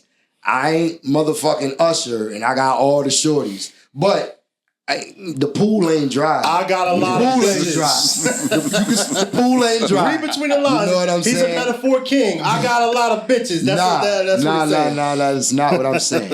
I would just say that. Or young women, In whatever. life, I mean, not young, but in life, ladies. I've had my fun. I'll say in life, this nigga crazy, you hear? But at the end of the day, in life, I've had my fun. Okay. Am I objective having more fun? Absolutely not. Am I objective having fun with just one person who suits my needs and that I have fun with genuinely and we connect? No, I'm not against that either. Okay. You feel me? That's what's up. Word. That's what's up. How often do you have singers on your projects? Singers on projects is not that often. I feel like the only singer that I ever had like on my project singing is this girl named Jazz. I went to college with her and she did this song called Mirror on the Life After College album. Came out in 2011, like a couple months after I graduated college. But I was about to say Paulie De Niro, but to be honest, the Vicky single, it's a single. That's not on the album. You know what I'm saying? The songs that I do have that I ain't gonna say I'm singing, but I'm more so like harmonizing or holding a note, like putting a more melodic tone to it. I do those myself. So it's like I don't. Nah. Okay. I can hold it. No, Oh no, he was in here. He was in here trying to sing earlier. I'm talking about you. You know I could sing, did you? Word. What song was that? I don't remember what song it was that you were singing, but you. That's what you said when you was in here earlier before we started. Yeah, it was crazy. Yeah. When I was hitting the blunt the first time, like y'all ain't know I could sing, did you? Yeah. Might throw some Barry White on y'all. It's like no. Because I've been listening to the joint and like some joints, I'm like, yo, I wonder if he thought about putting a singer on this. I mean, just something I thought I'm about. so rapidy rap that when I do songs with singers or R&B people, it's like I don't never think about putting that song on an album. Like Vicky, I would put that on an album because Fatal to Canon is more so like, it doesn't fit what you. It's not necessarily that it don't fit, because I made the song, so clearly it fit because I'm on it. You know what I'm saying? No, I'm saying it may not fit the certain project. The aesthetic of what I'm going for in the project. Yeah. Okay. I've rarely seen an R&B song fit the aesthetic of what my project of like the target of what I'm doing. So not necessarily. It don't got to be an R&B song. You know what I mean? A song with a just the hook. The hook, instead of you doing it, has somebody else do what you wrote. Yeah, of course. I'm always open to that. And that's exactly what Jazz was on the Mirror song. But it's just, that's the only one. I don't know why that's the only one. I'm not against it. It's just, I guess when I go into my artistic realm, that's just not where I end up. It's something I noticed, like you don't really have a lot of... That's a good question. Yeah, I never thought about that. Shane got all the good questions today, man. Well, I used to rap back in the day. Yeah. So you used to. I know a little. You still be jotting down motherfucking bars and shit. I don't jot He be shit. in the shower. Yeah, he still be. Yeah, I don't jot shit. You know what I'm saying? I don't jot You don't find yourself a freestyling no more, just on some random Now, every now and then I might hear something. That's what I mean. You don't feel an inspiration from nothing no more sometimes and make you feel like, I definitely nigga, I'll pick this pen up.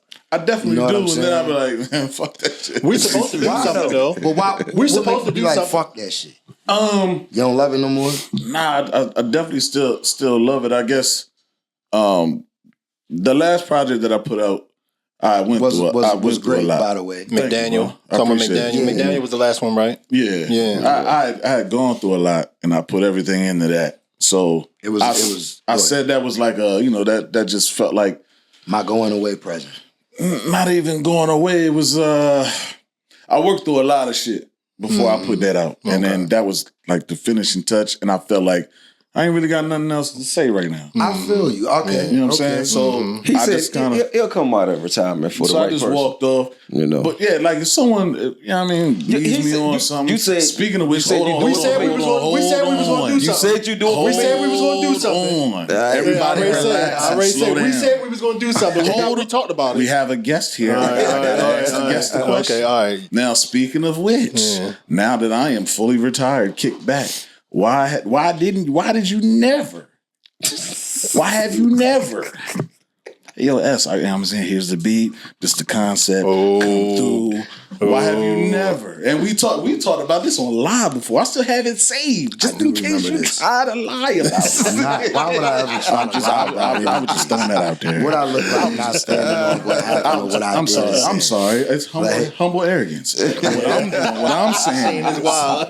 What I'm saying is, why did you never reach out and say, yo, I got this.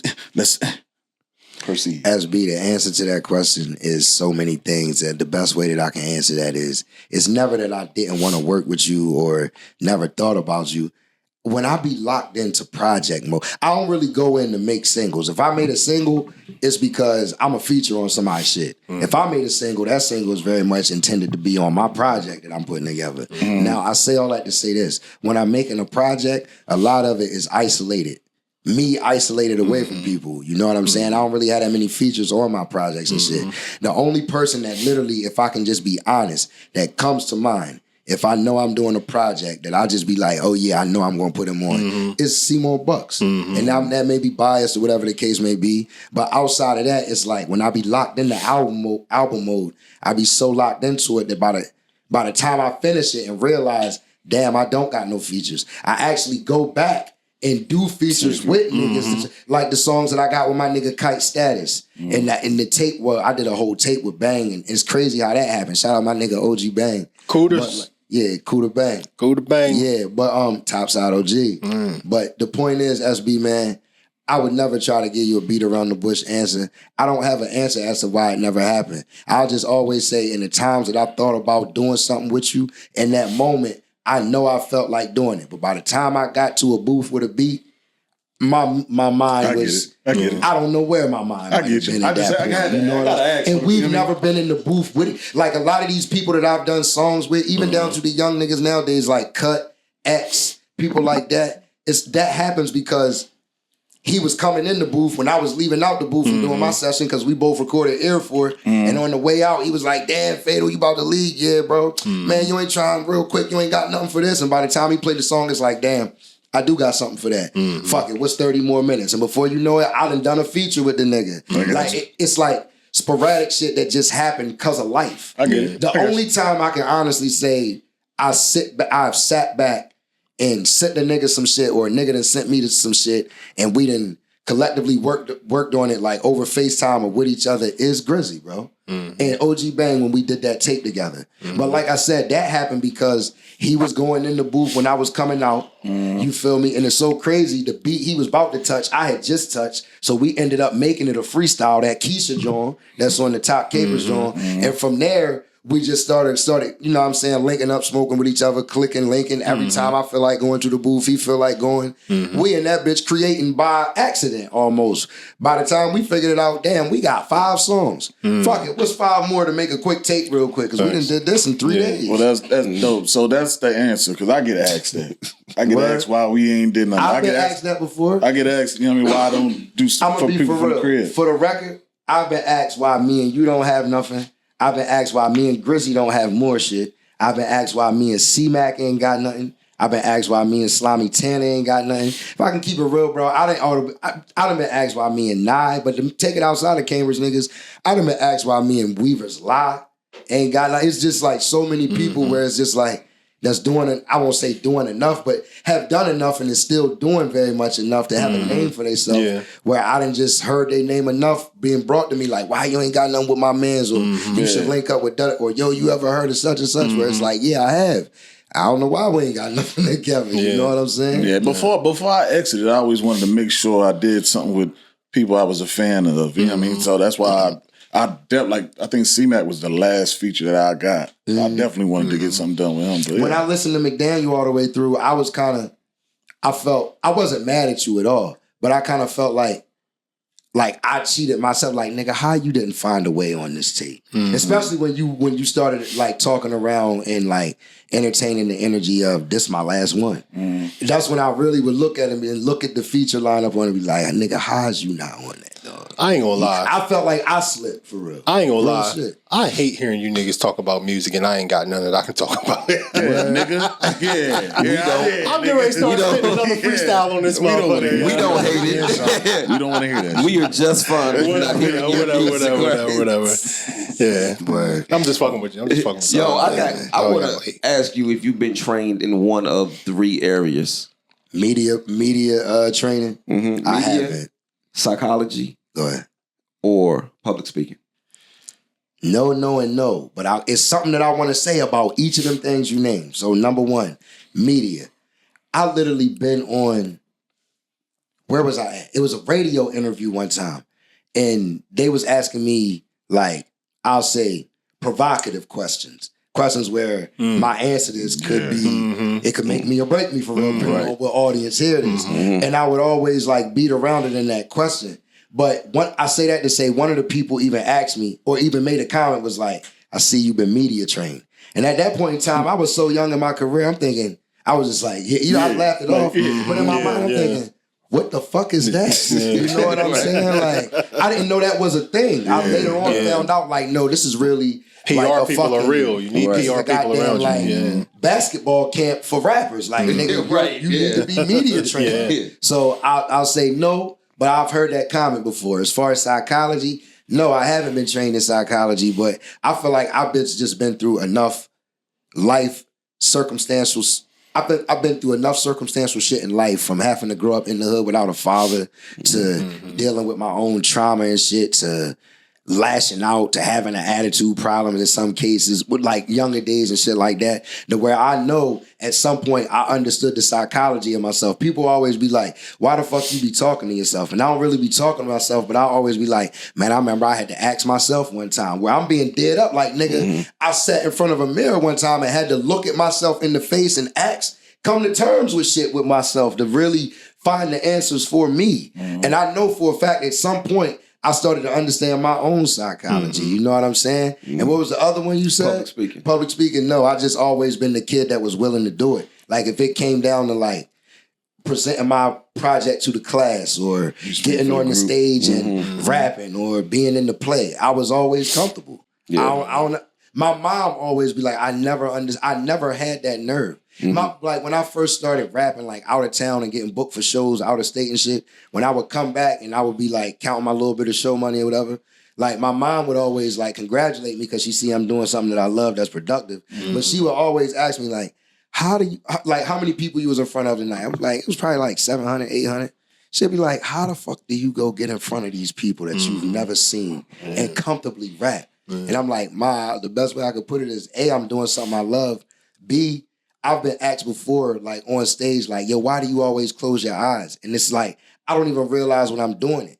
But in that moment, when I finally get to have fun being the artist, when I finally get to be on stage and own this bitch however I want to, I've seen cases, even when I look at my footage from some Unity Fest, it's like, damn, I just closed my eyes that whole song. But in my mind, I'm being overwhelmed by something. I don't know what it is. Like I fall into a trance where they're not even there. I'm halfway rapping to a blank room, but in my mind, I'm giving it my all because it's what I love to do. You know what I'm saying?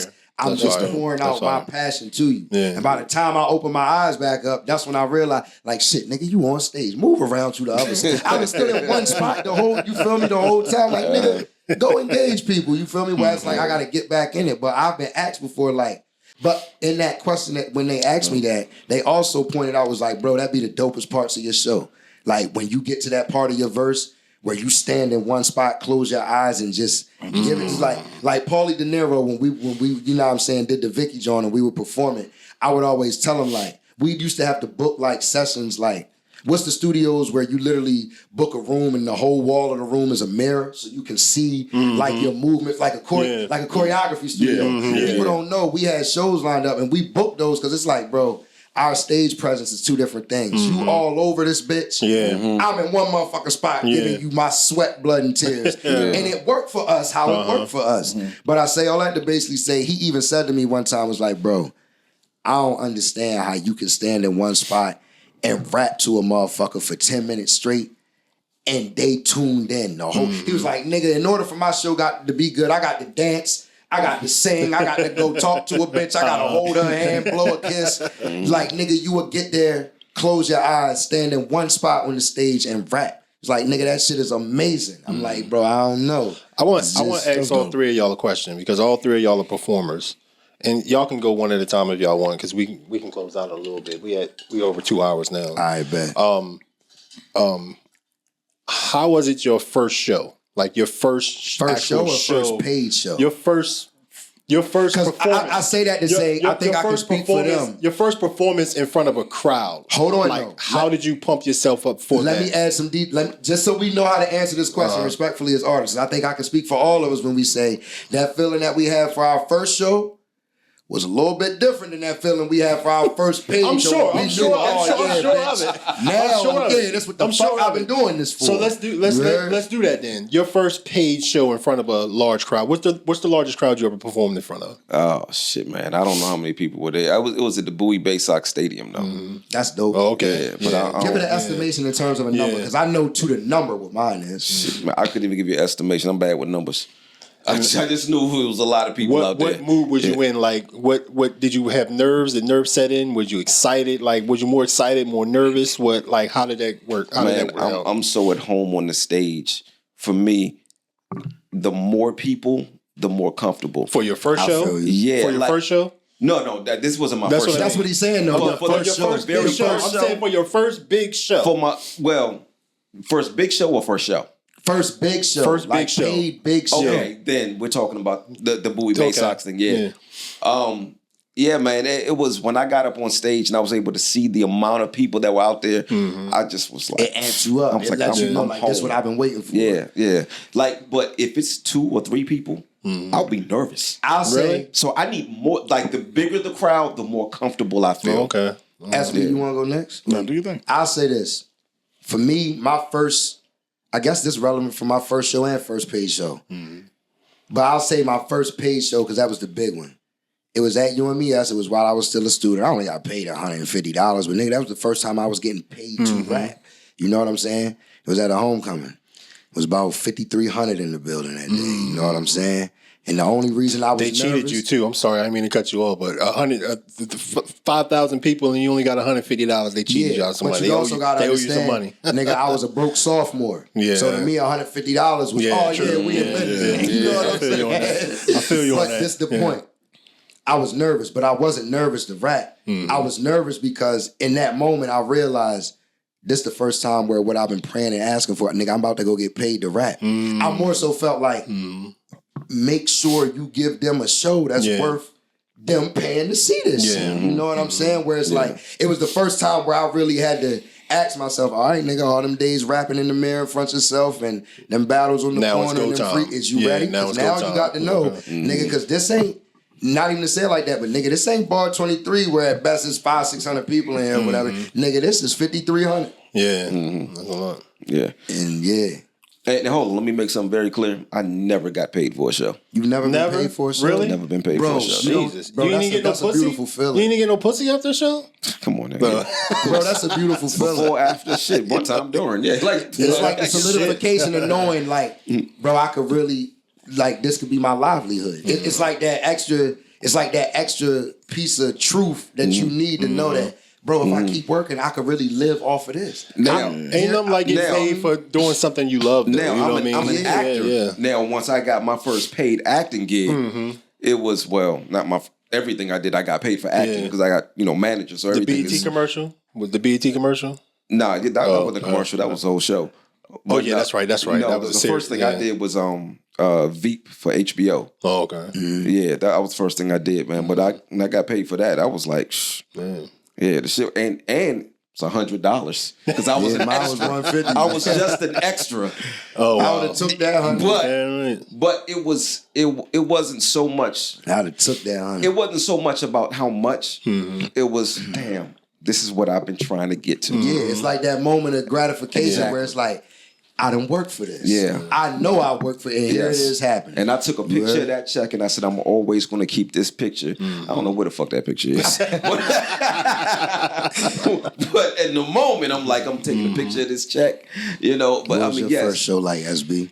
How did you feel? I ain't get paid, but my first show was I didn't get paid my first show. I thought he said our first big show, though. I mean, that's the one that I got first paid show, for. first big show. It really don't matter. Like your first crowd performance, period. all right. So mine was at home. It was a lure then. It wasn't bartending. Yeah. I remember those days. So I did a lure. I definitely wanted to do it back home. First show, first solo project I put out. Was you nervous? I was nervous because I don't like I'm not a spotlight nigga. I like to just be. I'm a low key. I'm a chill dude, and I know it come with it. So I had to do it. Yeah, but I know how to turn it on and off. humble, no arrogance. So that's what that is. so my first show, it was cool. I mean, I ain't the most animated, so I ain't really. I'm just a chill nigga when I'm doing my shit. But You was stiff. I feel like I was. Where your translation I at? feel Well, that, when I was talking about the females, though, I had translation after translation after translation. Go ahead and say it. Translation, I was stiff. I was stiff. I was. You know what I mean? I tried to loosen up and move around and all that shit, but I mean, the shit got shot up. Now I remember my dad. those are lore days. Those are lore days. That's a real rap show, though. That sounds familiar. Shit got shot up. That I sounds went to the familiar. SB show. It got shot up. Oh yeah, he a hip hop artist. Yeah, this shit is on YouTube too. It's like you can't really see it like that. But it's on, my dad was there. Hold on, why you God on rest his stage? soul. They start shooting? Yeah, yeah. I mean, my set was over. Motherfuckers started partying. Somebody got into some shit in the crowd, whatever. Blah, blah, blah. But yeah, performing. I don't have the feeling that y'all have. That's a part of being an artist That I you hate didn't it. like. I like being in the studio. I like creating. I like telling. I like orchestrating. I like putting pieces together. I like that. I like telling my engineer, yo, move that there. I like to do that. And then I like the finished product and I like to put it. I hate performing. I hate the stage. I hated all that shit. You love more the creative side of it. I love being more in the the creative studio. side of it. Contrary to them hating to perform, just in perspective alone, in that moment when I get to get on the stage, it's like that's my moment to like. That's me. It's my time. However I feel like carrying it on this stage, whatever songs I feel like doing, whatever mood I'm in, whatever energy I feel like giving y'all, nigga, this is where I get all the hard work, all the nights in the studios, the mornings, all the money spent. This is where I get to be 100% raw, fatal to cannon. I know I'm looking forward. It's sort of like my victory. It's like my victory. You feel me? That's my dope. victory, bro. That Like, I wish I had, but that's just not it's who I my am. victory, that too, bro. Like I done did all this. I don't like I'm performing going to either. get on this stage and lose my mind. For me. Fuck y'all. For me. Not fuck y'all, but for me, with everything I went through to be here, I'm about to get up this bitch and own this 15 minutes like you've never seen 15 minutes before. Yeah, that's dope. That's Now dope. after that, yeah, did my thing. Like I started, you know what I mean, getting into it, went down south doing shows finding and all that yourself shit. at that point, yeah. But I hated every single step of the way. I hate it. That's just not my that's a part of art that I wish I Random, because I just thought about this. And it's back to what you said about, with the groupies. Like, I remember the moment when I realized I might be somebody. I might be somebody. What she looked bro. like? She must have looked like something. Well, she must have looked good. Listen. She was good. She definitely looked good. All right. Remember Club Ibiza days in DC? All right, we talking Club Ibiza days. All right. Long story short, it's a Nightwing. Young Dro there. French Montana there. John Wall when he played for the Wizards is there. Kevin Durant there because he from there. I might have been there that Iverson night. is there. Like it's a star-studded event. Now I'm in a VIP section that's close to theirs or whatever, right? So it's this one joint that even my man's is steady pointing at me, telling like, yo, shorty keeps staring at you, whatever. And I'm looking at it like, damn, she bad as shit for real, for real. And even I had to really notice, like, you could feel it, like, damn, she is biting. Fast forward, end of the night, we at the Valet. Shorty walked past French Montana, Kevin Durant, Allen Iverson, Young Dro, and John Wall to come to me and ask me, ain't you fatal to Cannon? Oh shit! I was like, yeah, baby, that's me. What's up? She was like, yeah, you don't know me, but I went to UMES one year when you did the homecoming, and I've been a fan ever since. Oh, that's dope. I thought that That's was fire. you for real. But yo, you really nice, yo. That's Keep dope. doing your thing. And she wasn't on no groupie shit like, oh my God, I'm trying to see what you doing. And she was just literally like, yo, I thought that was you, and keep doing your thing. But in my mind, I'm thinking she done walked past 5 millionaires to come see me. She don't know I'm about to go home and flip apes. You feel me? But that's when it really made me realize, like, yo, like, damn, like, that's crazy. That's fire. You know what I'm saying? Because who would have thought that on the way to me, you gonna pass French, KD, John Wall, Young Dro, and you know what I'm saying? All these people with a name that's known per se, at least in opinion, that come to me That's dope. and ask me, yo, ain't you Fatal the Cannon? Like, yes, I am, baby. Yeah, that's dope. me. That's Right? dope. Real right. You are? Yes, that is me. Yeah, that's me. Yeah, And Prince you- Hakeem, and he was like, you- it's your birthday today. It's like, yes, it is It is my birthday. It is my birthday. Yes. That's how I felt. You know what I mean? Facts. I am Fatal the Cannon. All right, you know? man. Yeah, we get. That's dope. Yeah, That's we get. dope. Anybody else got anything for Fatal before we close out? Nah, man, I think I asked the Yeah, best you questions. did. You was great. You said that you gonna push the album back to do all the visuals and all I'm that being stuff. dead now? serious. Off of this podcast and, you know, what I was able to gain from it and at least inquire about moving forward with, like, my own formula and rollout plan, I really don't see me releasing this next album. Even with the music videos that I plan to be for real, I might find a way to incorporate the music videos into the plot of the web series. But The video it's that I gonna did be too? Either, sure, Chris. Sure, why not? Why not, Chris? Humble Evans, right? Sure. That's a subtle way of saying hell no. But like on some, remember when Jay-Z did Streets is Watching, where the videos is like actually plot, like fitting to the, I'm thinking I don't see me not doing something like that. And to be for real, just to you know feed off what SB pinpointed, I might, because I got like, I don't have an actual camera, but I got enough Apple devices like iPads and phones and shit that I ain't using no more to get good quality footage. I might just let the camera start rolling, good, bad, and ugly. That's good shit. When I'm in there. Yeah, that's like, good shit. And if not just for anything, just for your own records, just for to keep a log of your own work, you know what I mean, or anything like Even that. to You know go what I mean? back sometimes and be like, look what I grew from. Yeah, You know instead what I'm of doing saying? this shit for nothing, like you do this shit. Like, I don't know if you pay attention, but I don't know if you know who's watching, but you was doing the shit. Like, you was having studio sessions, you going live, you do the shit anyway. Yeah, but to make it is, but it's a whole different monster when you make it this actual thing. Man. Like Fatal Friday, just to make a quick point, I can make that a brand if I wanted to right now. That iron is still hot enough for me to strike and drop Fatal Friday tees, Fatal Friday motherfucking merch, Fatal Friday Check hoodies. the trademark first. Check the trademark. Somebody might got it already. Fatal Friday web series, something called like it's the possibilities is endless because the name Fatal Friday already holds. Even if a motherfucker want to argue it's just on a local or regional level, it hold enough weight to the point where this could be a substantial brand. I think you reach beyond. I think know you what reach I'm saying? beyond local already. You know what I mean? That's true. You reach beyond local already just with how many views, how many looks it got, everything like that. Yeah, Good job. You did. Hit a round of applause. Yeah. Thank you. Appreciation, post. Yo, one thing I can tell that you do, which is important as an artist, is you make people remember your name. Yeah. Like I know that, we've been doing the show for a little while now. But prior to this, I had 2 radio shows. I can count on one hand how many people's names I remember that we've interviewed, that I've interviewed over the years. That's crazy. I'm not going to forget your name. I appreciate you, bro. Well, part of it is because I'm about to go listen to all the music. I'm going to be playing it on a regular basis. But even if I didn't do that, not going to forget the name because the personality, the person, who you are. And that's why I started asking questions outside of music. Thank you. Because I want to know. Like, no, you really asked, and Terrence, like I said, remember I even said, I'm definitely coming, but y'all asked the real question. You heard? Real He talk. couldn't wait to come back from the last time. He couldn't wait to come back from the last time. Can I hear something? Can we close out? I want to hear something. What you want to hear? Can you pull it up? You got his discography? I got Spotify. So if it's on Spotify, I want you played your favorite joint. I want to hear my favorite joint. All right, because fuck that. All right. What album is it off? Don't even tell me what it is. What album is it off? Isolation. Isolation? I can guess it. Good. What album is that? I think Isolation is the one where I got Allen Iverson on it. Just listen. No. It's not Just Listen? All right, then I don't know that.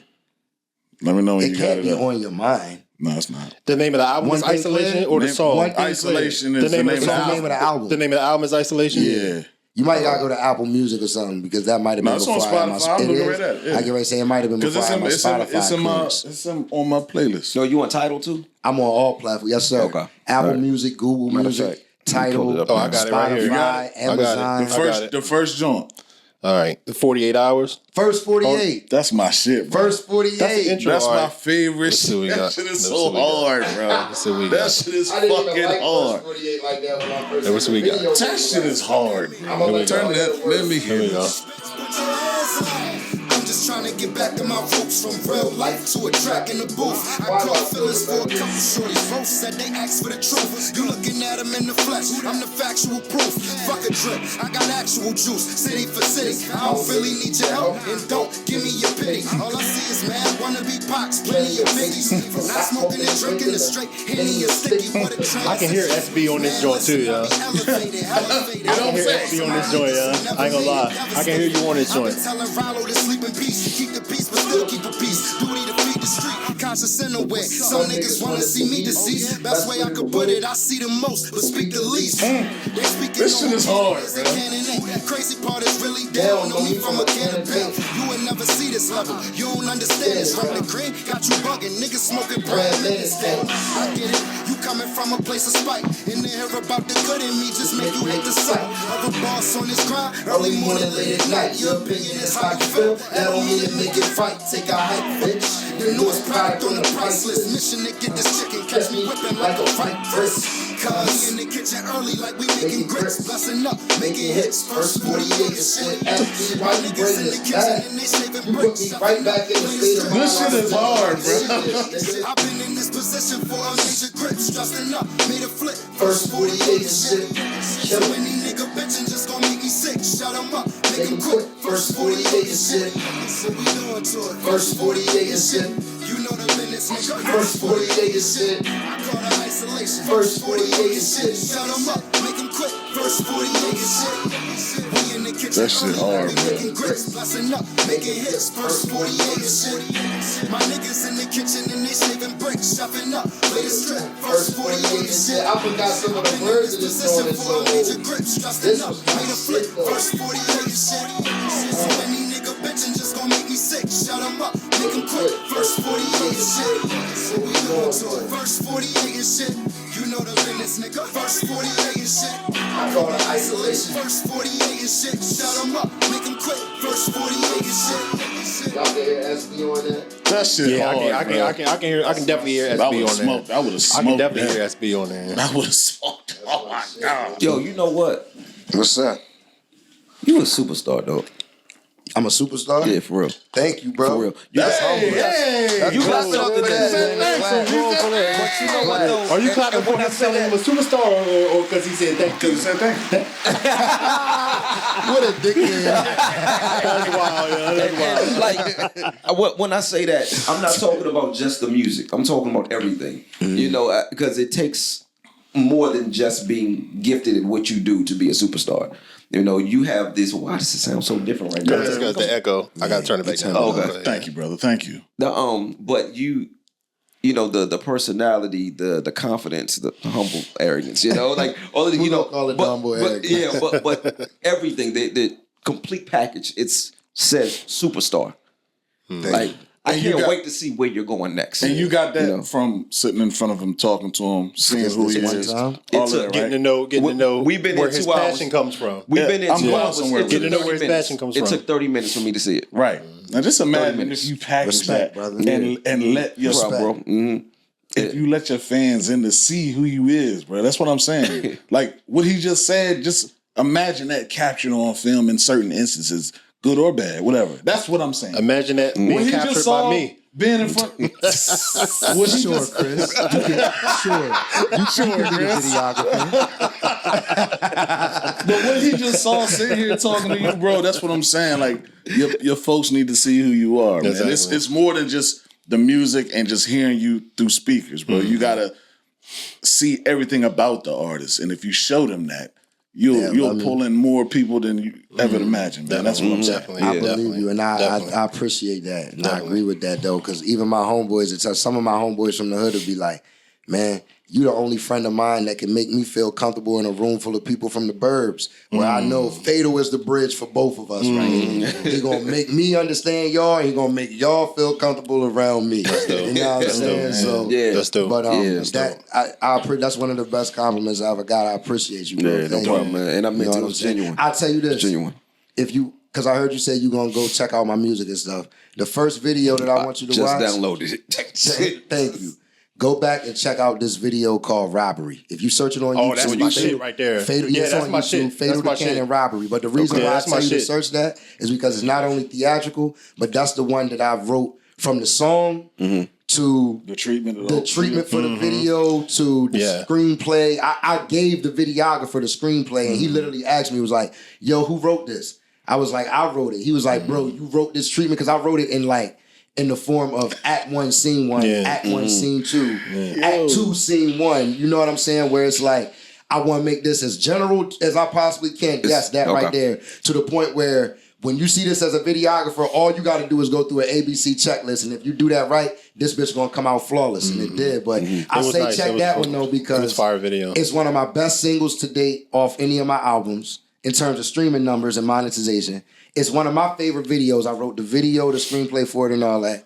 And if you ask me, I did some damn good acting in this motherfucker too, you heard? So I would say that's the one that I always tell people. And that's not even my most recent video. That's just the one where between that and It Ain't Even Hoodie Season, I wrote the screenplay for both of those. And both of those are more like, I would like to call them like short films versus music videos.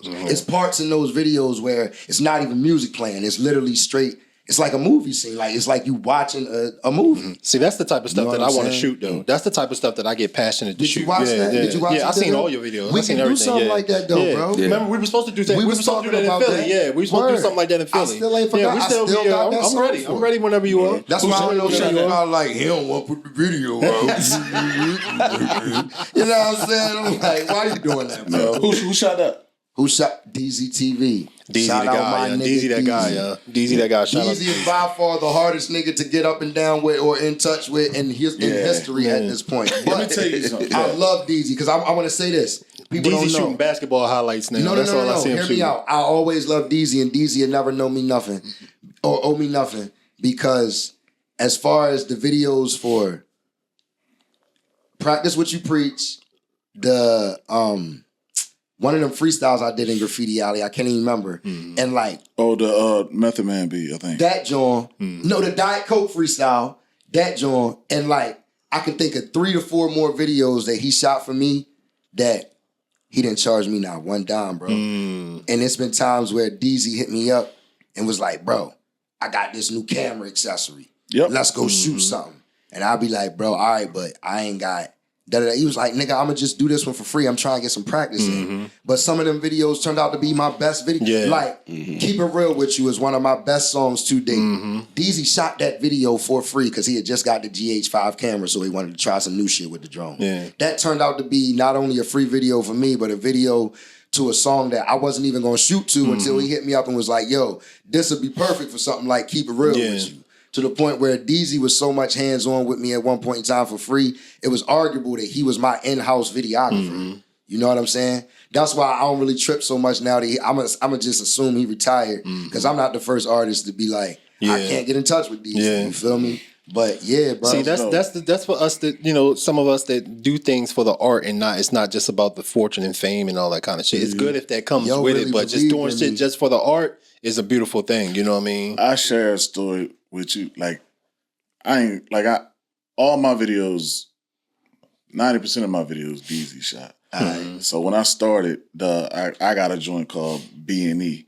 Where Rich that White, joint crazy. You rob Rich White, you tied him up to the chair. I remember that joint. All that. Yeah, I remember that joint. It's so funny. This is so crazy. Like, I sat and I wrote the whole treatment. I told DZ what I wanted to do. So I did the same exact thing. We did the whole shit.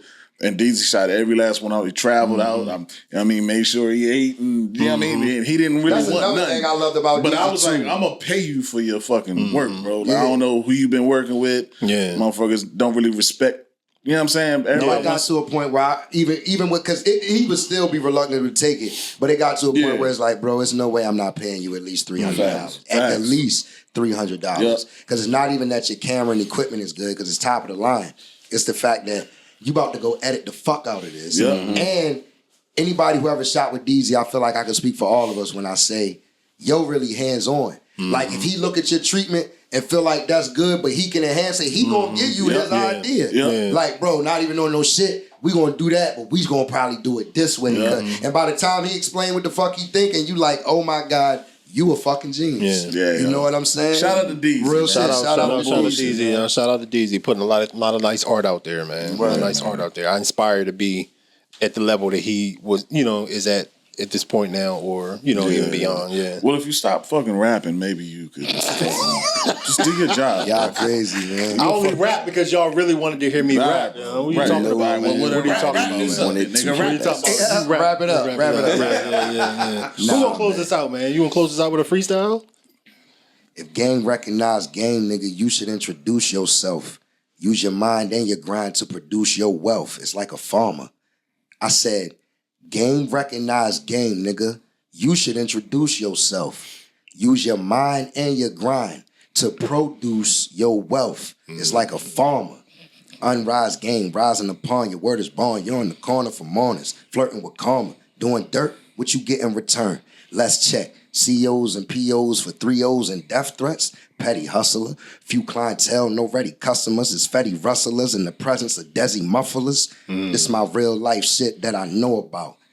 Coincidentally, it's the shit that I gon' flow about. Stumble with the words, never fumbled on the play. I'm the definition of doing what you wanna say, nigga. I bring thoughts to reality and paint a picture.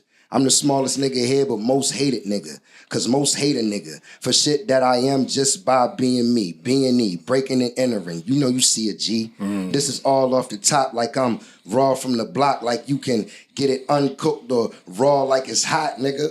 We'll chill. Yeah. I said, hey, yo. Yeah, Chris, what's up? Hey, yo. Yeah. Oh, Chris, you wanna hear what I told a nigga in a battle before though? Yeah. All right, so look.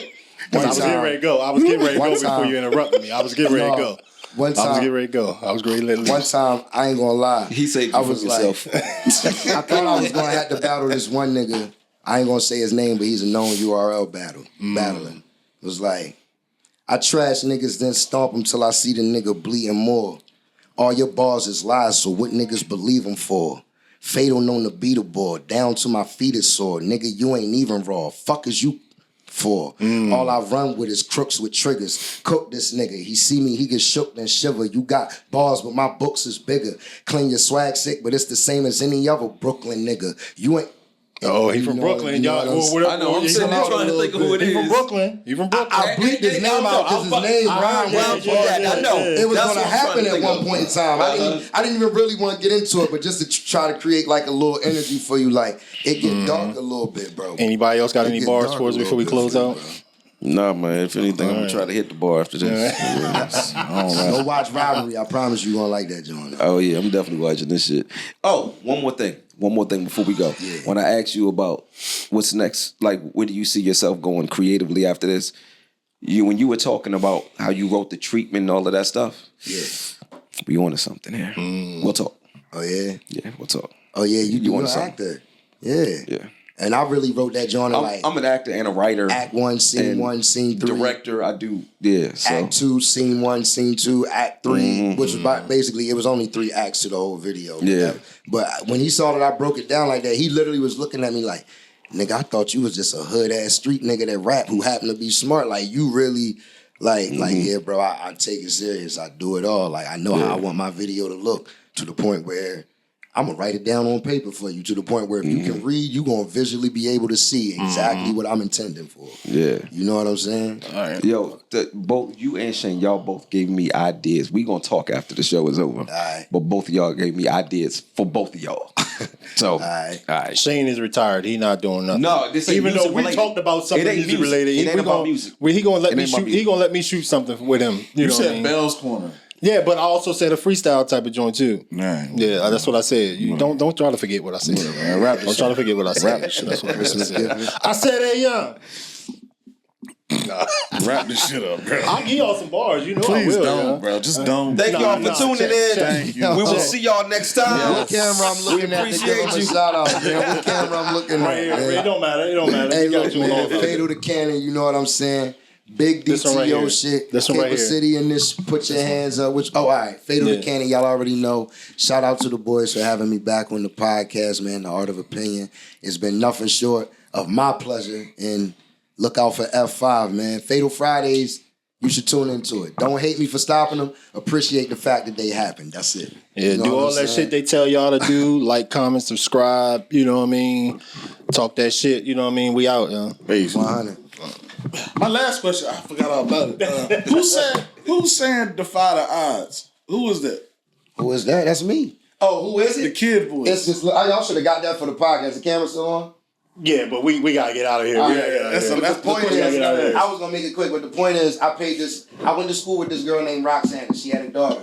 The daughter's name is Mimi. I paid Roxanne, I really paid Mimi, but I asked Roxanne her permission. It was like, yo, I need a tag, like something for my label. Like all I could think was Maybach music. And I'm thinking like all these niggas got something that when you hear them, you know it's them. So I'm like, yo, I just need like, in my mind, I was like, I want it to be like that. Who defies odds? Badass kids. Like I need something to sound like a badass little girl or a badass little boy. And she got this funny, squeaky little ass voice. Where I'm like, yo, she perfect. She had the perfect her voice mom for don't it. let her cuss. So I'm like, yo, I'll pay y'all $100. Just let her come to the booth. Right now, do this thing. Cause I heard before it was on the motherfucking wax, I heard it exactly how it planned. I was like, yo, I'm gonna echo it at the end. Like, yo, it's gonna be. And I knew her little goofy ass, she gonna get laughing. I knew this is gonna be perfect. So when it came out, defy the odds, motherfucker. And then they got the echo. I'm like, yo, bro, that's the badass kid that I heard in terms of our time. Yo, the funny thing is, So you every said, DTO artist got that. That's like on their flash drive. I got it on my computer. Yo, the funny thing is, you said her parents don't let her cuss. None of us let our kids cuss Yeah, at that mind age. you, when she did that, bro, she was like 7 years old, bro. Yo, that's She was funny. 7. That is funny. And her mom was like, boy, you better be glad you are who you are.